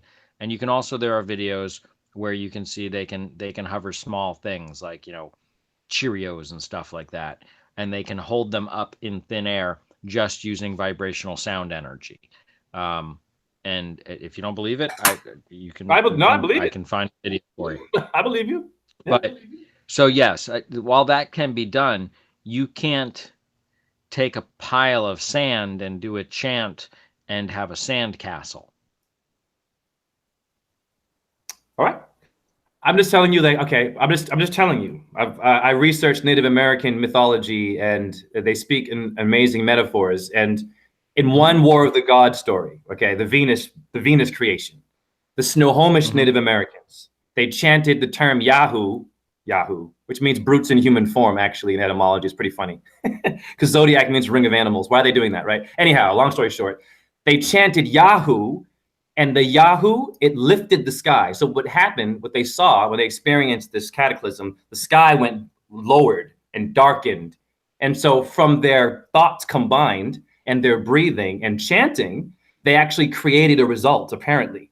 Now, I don't question Native Americans because they did things back then that I can't probably wrap my head around right now because we've been GMO'd and been given organized this and organized that. So all I'm just saying is like, there's a lot of interesting elements when it comes to chanting. I think if you want, I would look into it a little bit, man, because it does have a specific function that can build and bring life. It's in mythologies a lot. So it's not to like shove it down your throat, but it's interesting. I appreciate the fact that we can talk about it. Yeah, That's it. I have nothing against chanting. I have nothing against spiritual energy and all that No, stuff. you don't. But Yeah. the pyramids are really the focus I'm looking at, and I'm not gonna get on board with that people chanted them to materialize. I believe that they were fabricated, and that's another area that I have contention with people. I believe that they were poured, constructed, fabricated, however word you want to throw at it.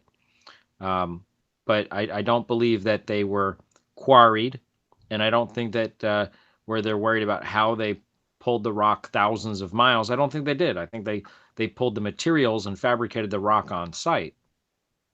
And I think what's more important is the configuration and whether it was how it was constructed or how they brought the rocks thousands of miles is not really the issue I have. Is when you build the construction in the exact same shape and rhyme and reason, and then let me give you some operating variables, and you will see that the function, the structure has a function that does work. Just like the bobblehead little thing that sits there and drinks water and then stands back up, it will sit there and do that all day long doing work, because it is constructed in such a way that it has a function and it does work. And I think the Giza pyramids are of the same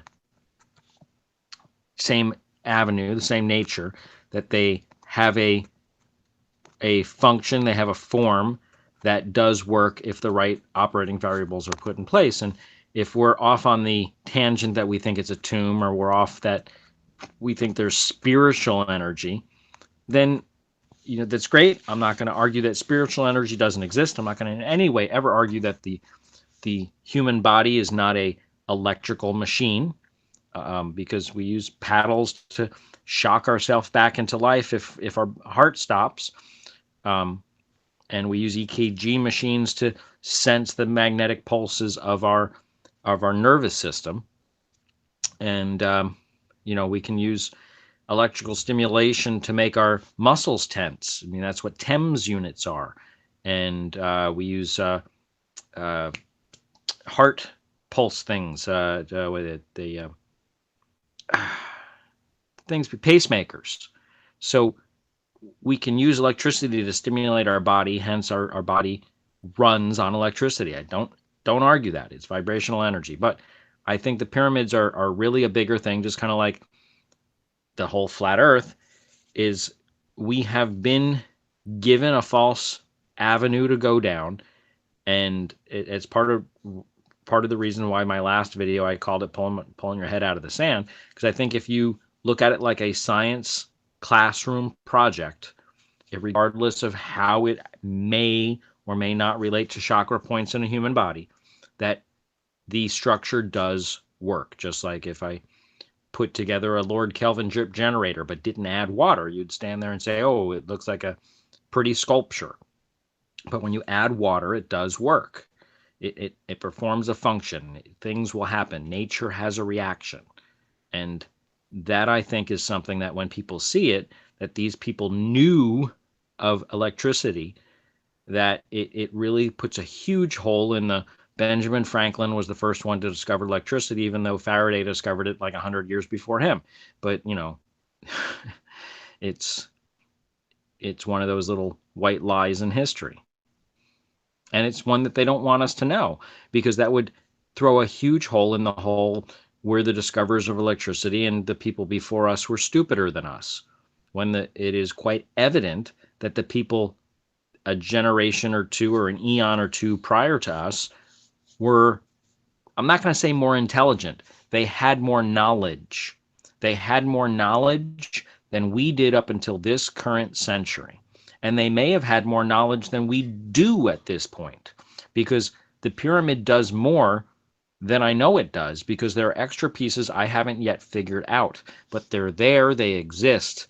And since every other piece that I didn't understand what it was there for, when I look at what the system does, it makes sense and answers me when I look at what would happen and what that piece would cause to happen. Everything was engineered very well. And there are extra pieces that I don't know. Hence, there's more about water, the structure of water, and how water works that I don't know. And I think this will either show us, and it will either be something that people that work with heavy water nuclear power plants know of and consider to be a nuisance. Oh, static electricity builds up every once in a while. We have to vent it off. No big deal. Hey, that static electricity that builds up every once in a while, why not use it to do some work? Oh, what are we going to do? Charge a cell phone? Ha ha ha ha. We want macro amounts of power, not micro amounts of power. We want to do arc welding, not charge cell phones. We ignore the micro amounts of power, even though they're there all the time. Pull your laundry out of the dryer. It's there right in front of you, but we ignore it. And like I said, in some cases, we do everything we can to make it go away, which is why there's a wooden structure on the top of the pyramid to this very day, venting the static electricity that nature would build up by itself on the surface of the pyramid because of the way the pyramid is constructed. But yet we put a wooden post antenna on there that vents that static electricity up into the ether, off of the structure, And we don't allow people to climb onto the structure because they would probably stand there and realize that their hair is all frizzy and standing on end because they're basically standing on the surface of a large Van de Graaff generator. But up until Mr. Van de Graaff made the generator in the, what was it, 1600s or something like that, static electric generators didn't even exist, even though the pyramid has been standing there for 2,000 plus years generating static electricity. Static electricity didn't exist until Faraday discovered it with his electric rods, and what's his name? Van de Graaff made a generator that generates it. Before that, it didn't exist, even though there's a structure in the middle of the desert that generates static electricity every day that we get so annoyed by. We put a wooden post on the top of it to vent it off. Who was that president who had the kite? I thought he was the one who come across that lightning. The guy that was Benjamin Franklin with the kite. Oh, Franklin, yeah, that was it. And Benjamin Franklin was after Faraday with the glass rods. Okay. And I really think when you get to it, that Benjamin Franklin, and I've also pointed this out a couple of times on probably that you weren't here, that if Benjamin Franklin had conducted the scientific experiment that they give Benjamin Franklin the credit for doing, he'd be dead. Because a static electric, a jolt from a lightning strike kills 8 out of 10 people. So I think it's more than that. It's probably 9. I don't think it's more than 1/5. I think it's like, 90% of people get struck by static or by lightning strike wind up dying because it's basically you getting hit by the paddles when you're sitting there on the table. Break, you get zapped, your heart stops. But regardless, if he had done that experiment, at least he'd have like burns on his hands. He'd have some sort of electrical burn. He did not do that scientific experiment. He was the mason chosen to bring electricity to the general public. And he was the one chosen so that we would focus on the macro, the lightning bolt, focus on the jolt of electricity, and not pull your head away from the micro amounts, the static electricity that Faraday was playing with. Get your mind away from the micro amounts and onto the macro amounts. And then we started playing with macro amounts of electricity. We started making, arc lamps and things like that, using where we would generate too much electricity and then it would arc across something. And then we got arc lamps. And then we said, instead of arcing it, let's use a filament. Oh, the filament burns too fast. That's where Thomas Edison came in and said, oh, let's put a noble gas in there and let's use a piece of metal that burns at a higher temperature than the electricity would ever generate so that the filament doesn't burn out.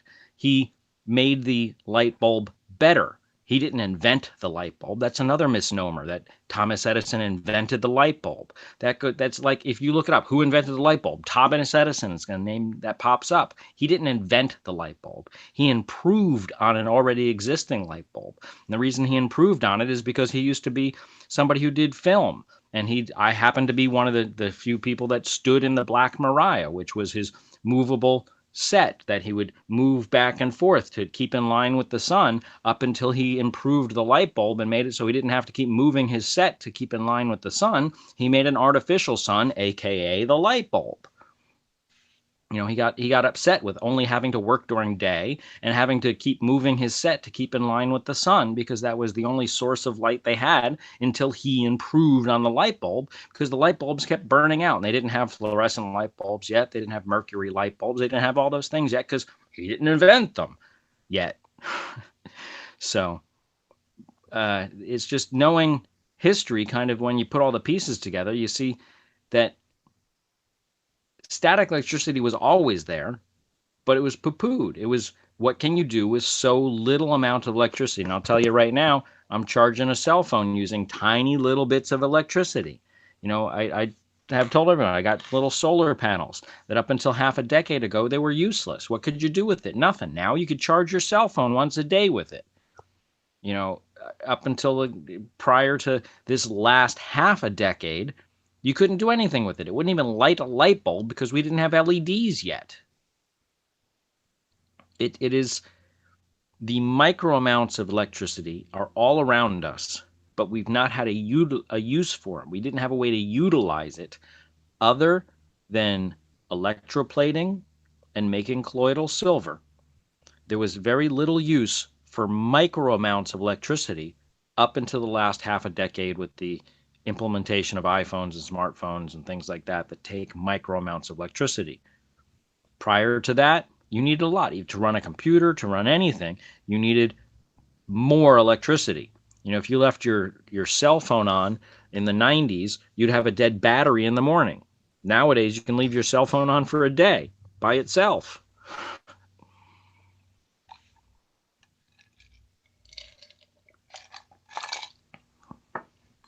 Go ahead. I see your mic's off. Talk. Or on.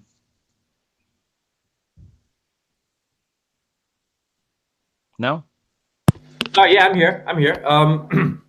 Anybody. Yeah, well, yeah, no, cool. I just wanted to show another picture, and you know me, man. I'm the cosmic guy here, which is cool about Solomon's Temple, and it's interesting when you look it up because it just really is like when I'm seeing these kinds of pictures of the body, right? And then we look at all these diverse ways of how the body is this awesome, like it's an actual structure, a fortress. It's an obelisk. It's a tetrahedron, whatever, a fortress. All these symbols, right? So for me, the reason why I'm harping, you know, harp, ha ha ha, it's also a constellation. The reason why I'm doing that is just because I just know that like we're living in a world where the body is very much not promoted a lot. Like in my dance classes, everyone's insecure about their body, just the actual body. So when I can relate geometry to the body in any situation, it just helps to try to give people also, hey, maybe it's possible that if we thought this way, or if we used our energies like Solomon's Temple and figured out that this bone relates to the deltoid bone relates to the actual delta. What are the colonists doing, right? Colon, right? We have the Assyrians. You know what, pardon the language, but it's not gross. Your anus in etymology means the ring of finger. So we have Uranus, we have Saturn. Saturn is known to have the electric power. There's an actual company called EHL. It's an electricity company, and they're using that title because those words, when they're used together, create a vibration. And you mentioned vibrations. Why do we have vibrators for sex toys?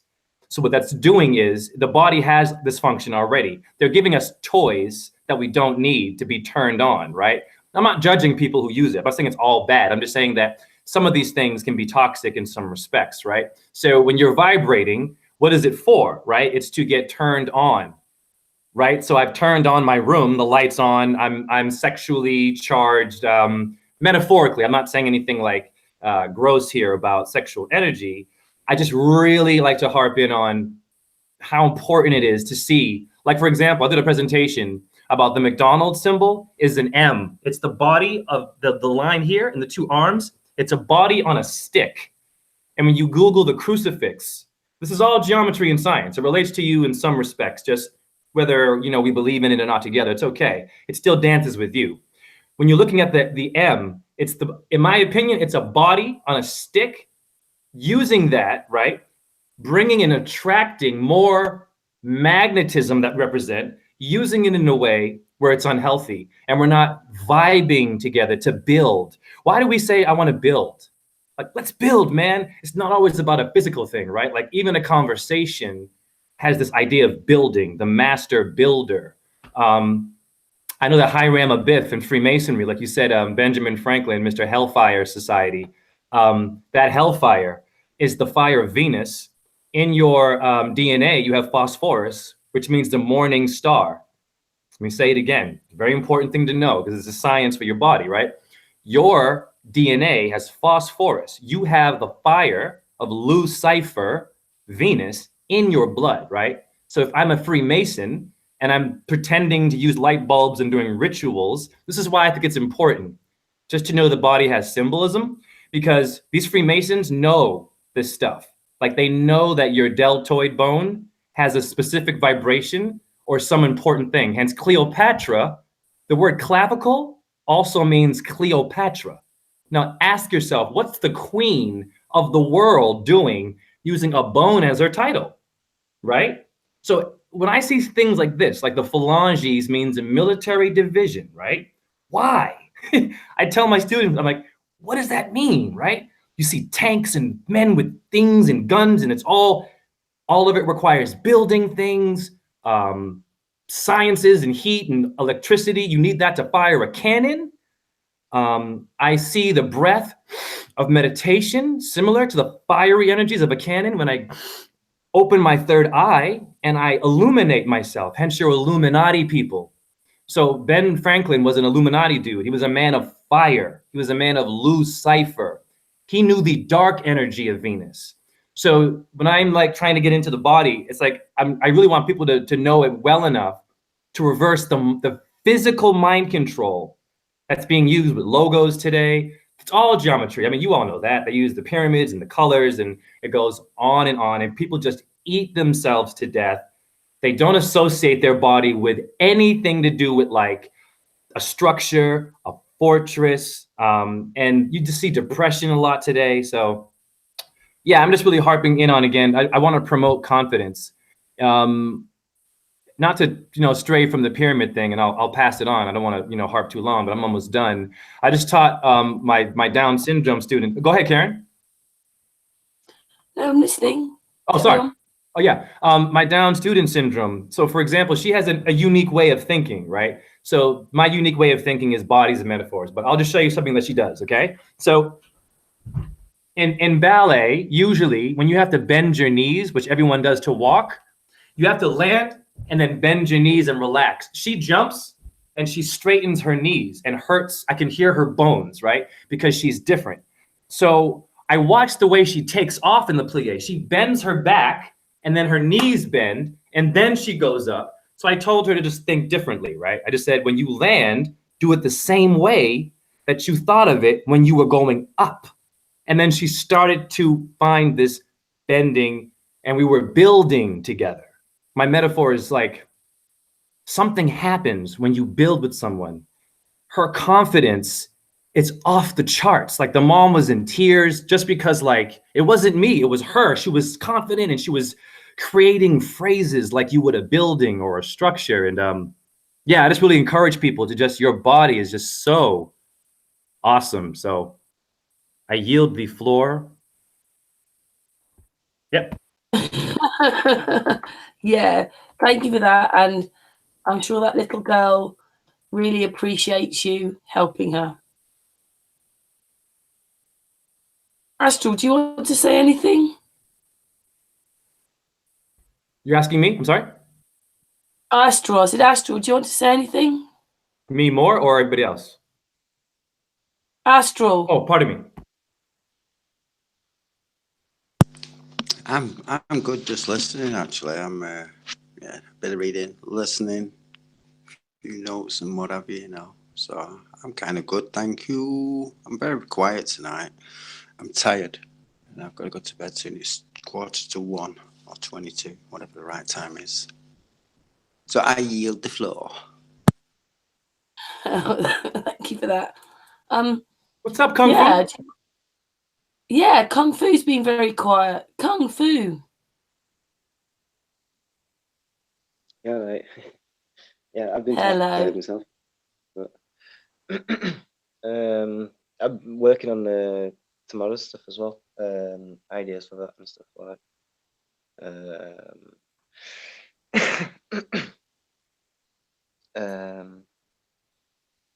Like Yeah. for a few years, there were like problems with like droughts and stuff in summer, and then in winter you get all these floods and stuff and everything like. And the government didn't do nothing about it. You know what I mean? And I kind of think, why not turn the floodplains into reservoirs? You know, it's kind of like they let the problems continue. You know what I mean? Instead of solving them, they just, you get it all at news. They get the problems all the time and stuff like that, but you never get any solutions for things. I kind of think like rehouse the people that were living on the floodplains, pay for it all, do it, and give them some compensation for disturbance and stuff, and turn that place into a reservoir. You know what I mean? And it's problem solved. That makes the country better and everything. You know what I mean? So yeah, a bit off topic, but that's I've got to be absorbed into that kind of thing, right? Yeah, I'm sorry I didn't sort of talk to you when D.Marble was on because you were so quiet. Yeah. Did you enjoy?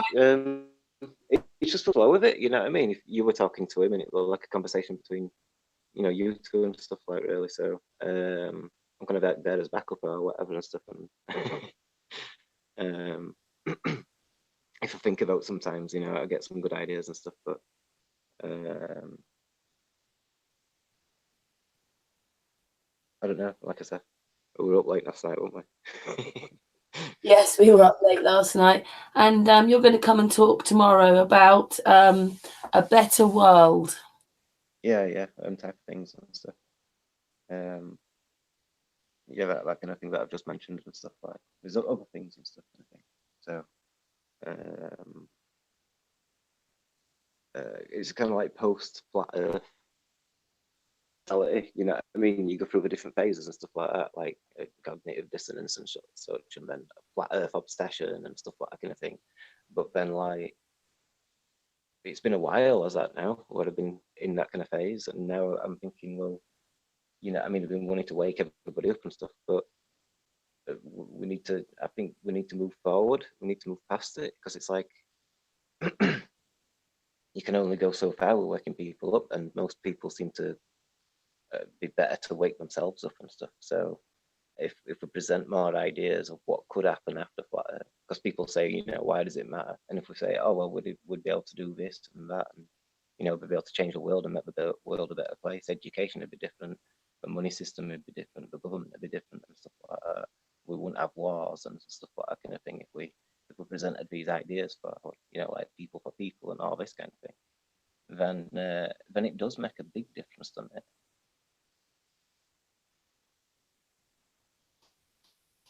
Yeah. We are talking about things in motion as well, aren't we, here with people for people.life. Then you've got, obviously, D.Marble said that he was going to more sort of conferences and things like that. Okay, they're talks at the moment, but a few years ago, these things weren't happening, were they? So it's all sort of still at the start of this thing, Yeah. aren't we? This change, Still, this consciousness, this wake up. But it's Even if it's a little frustrating. Carry on. Sorry, Lev.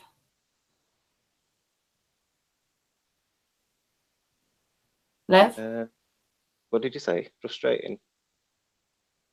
Well, because, you know, some of us have been awake all our lives. Some of us have been awake for years. Maybe some of us have been awake for months. But when you wake up, you just want change, positive change. Yeah, that's what I want, yeah. It's ridiculous how it will.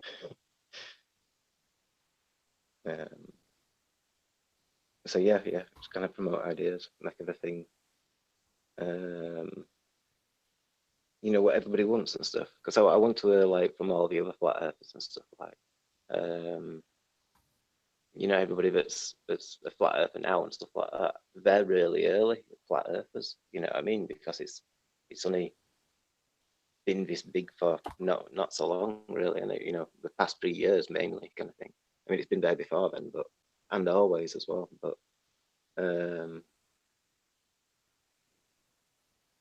in like 10 years time, there'll be still new flat earthers because there's only a small group of us at the moment and stuff that are kind of following, you know what I mean?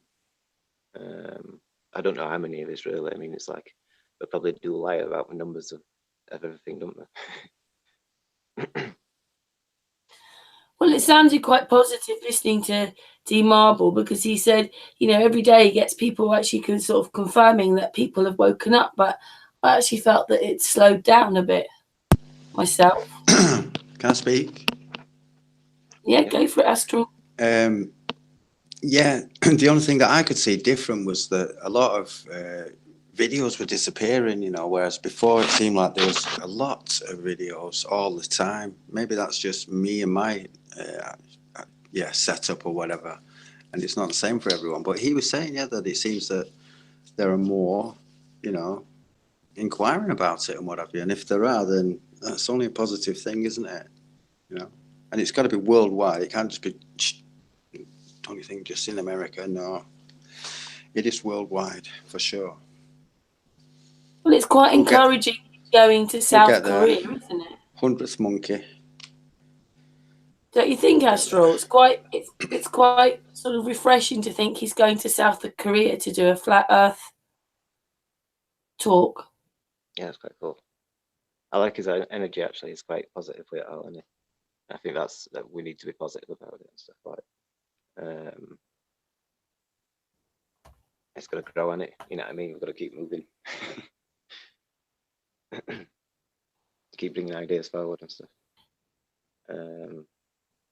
Like I said, there's like loads of people in the, you know what I mean, like all people in chat and stuff like that coming out with ideas all the time and stuff. Everybody's got really got a lot of really good energy and stuff. And it's like we need to, I don't know, put the ideas into stuff, don't we? Like the people for peoples become something and stuff like that. Then all the ideas that we put together, they're all positive, aren't they? You know what I mean? And I kind of think that is the opportunity to change things, isn't it? You know, even just putting the idea forward because it puts it on the ether or collective conscience and stuff like that, and then, you know.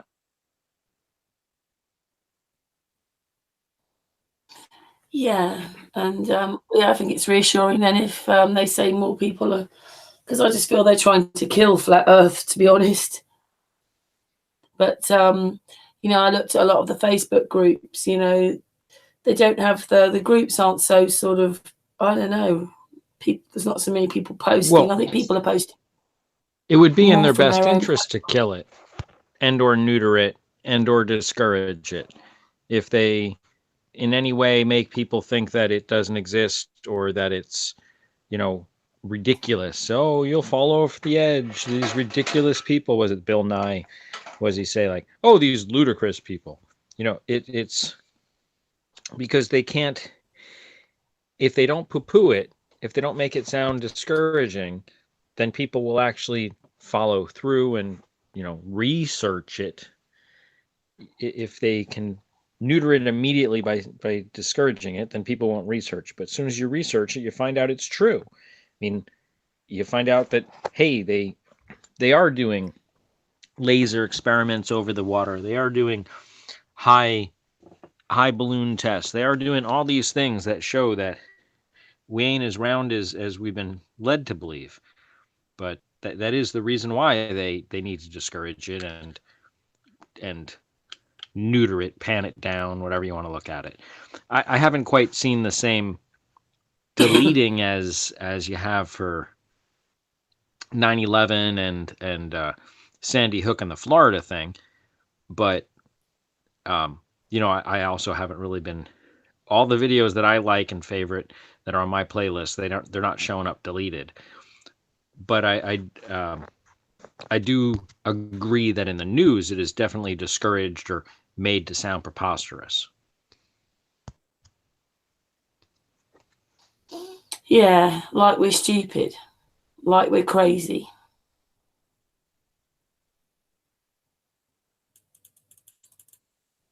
Oh, have we lost Angel? Angel. Oh, Jay, You didn't do lose me. No, you muted. Jay, do you want to say anything?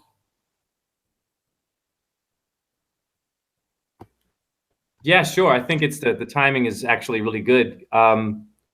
Maybe this can be positive. There's something going on in Turkey. I don't know what it is. On my social media, I'm getting people with millions of followers that like the syncretism presentations. Because once in a while, I'm not trying to brag about it, it's just the information. I'll mention like a constellation like Aldebaran, which sounds Arabic. And they have a thick, obviously Muslim community in Turkey. So there's something about like just saying even one word. Like if you research, right? And you say something like Aldebaran, you never know. And you post that video, you never know who's watching, because there might be a unique way to bring other people in, and then they can support you just from one word. I'm seeing a lot of activity from Turkey, radio stations with these hundreds of thousands of followers. So just to be positive, it sounds like syncretism and astrology and flat earth energies are really influential in Turkey. Like Turkey, I almost feel like Turkey might be the place that's really tired and ready for change, just from what I'm seeing on social media. So I don't know if that's encouraging, but I'm seeing an incline in followers that are interested and interesting. Go ahead. Thanks for that, Jay. Can I just say something? I haven't actually asked if Patricia's okay and what she thinks. I don't know if she's. Yes. Totally. Patricia, are you there? Yeah, I'm here. Sorry, my darling, you're just so quiet. Have you enjoyed this evening, D.Marble, what we've been talking about and stuff? I have, yeah. Yeah, I just love the flow tonight. It's been really good. What, have you vacuumed it? Hello, Patricia. Hello, Patricia. You know that we love you. I love you. Sorry. Yeah. Who said you could come here? Eh? Oh, I thought I was invited. Oh, go then. All right. See you later. All right, bye. Only joking. Yeah, I've enjoyed it. I've actually not fallen asleep tonight, so that's a bonus as well. Oh, thank you, my darling. We've kind of been going for nearly 3 hours now. We've had a really nice time and we're on a really good note. We kind of wound down now. I seem to be losing my voice here, which isn't very good, but yeah, I've really enjoyed today. This was a lot nicer than the one we had last time on Thursday, which was just awful. We still seem to be here, which is just great. And yeah, what I'm going to do is I'm going to put my camera on and Jay can do We Are Dancers, but I've just got my computer's going so slow. It's okay. Come back, put my camera on, and before I do, can I show Astral something quickly? Sure, go on. About Denmark. So you're in Denmark, Astral. I want to encourage you for your research. So Denmark in etymology relates to this term right here, jute, okay? J-U-T-E. This will help you with etymology. Anything with the J-U, my brother, I think you know where we're going, has to do with this planet right here, of course, which is the father of all planets, Jute and Jupiter. So Denmark relates to the astrological energies of Jupiter, the electric, fiery, you know, jovial planet. So if that interests you, I just wanted to give you that, man. Out of love. Thank you, or as we say here, thank you. Yeah, man. Of course. All right. Shall we say it? Tack. Yay. Okay. Okay, so get your hamstrings ready, the back bend, use your core, breathing. 1, 2, 3, 4, 5, 6, 7, 8. Okay, 1, 2, 3. We are dancers. Dancers. Yes, Angel. 6, 7. Thank you to and on. Thank you to everybody in the chat room, for everybody watching. Thank you to D.Marble. Thank you to Angel, to LevKungfu, to Patricia, to Jay, to Astral, and anybody that's going to watch this video. Big flat earth hugs. It's good night. Thanks, chat room. Love you all. Love you all. Bye. Bye, everybody. Yeah. Bye.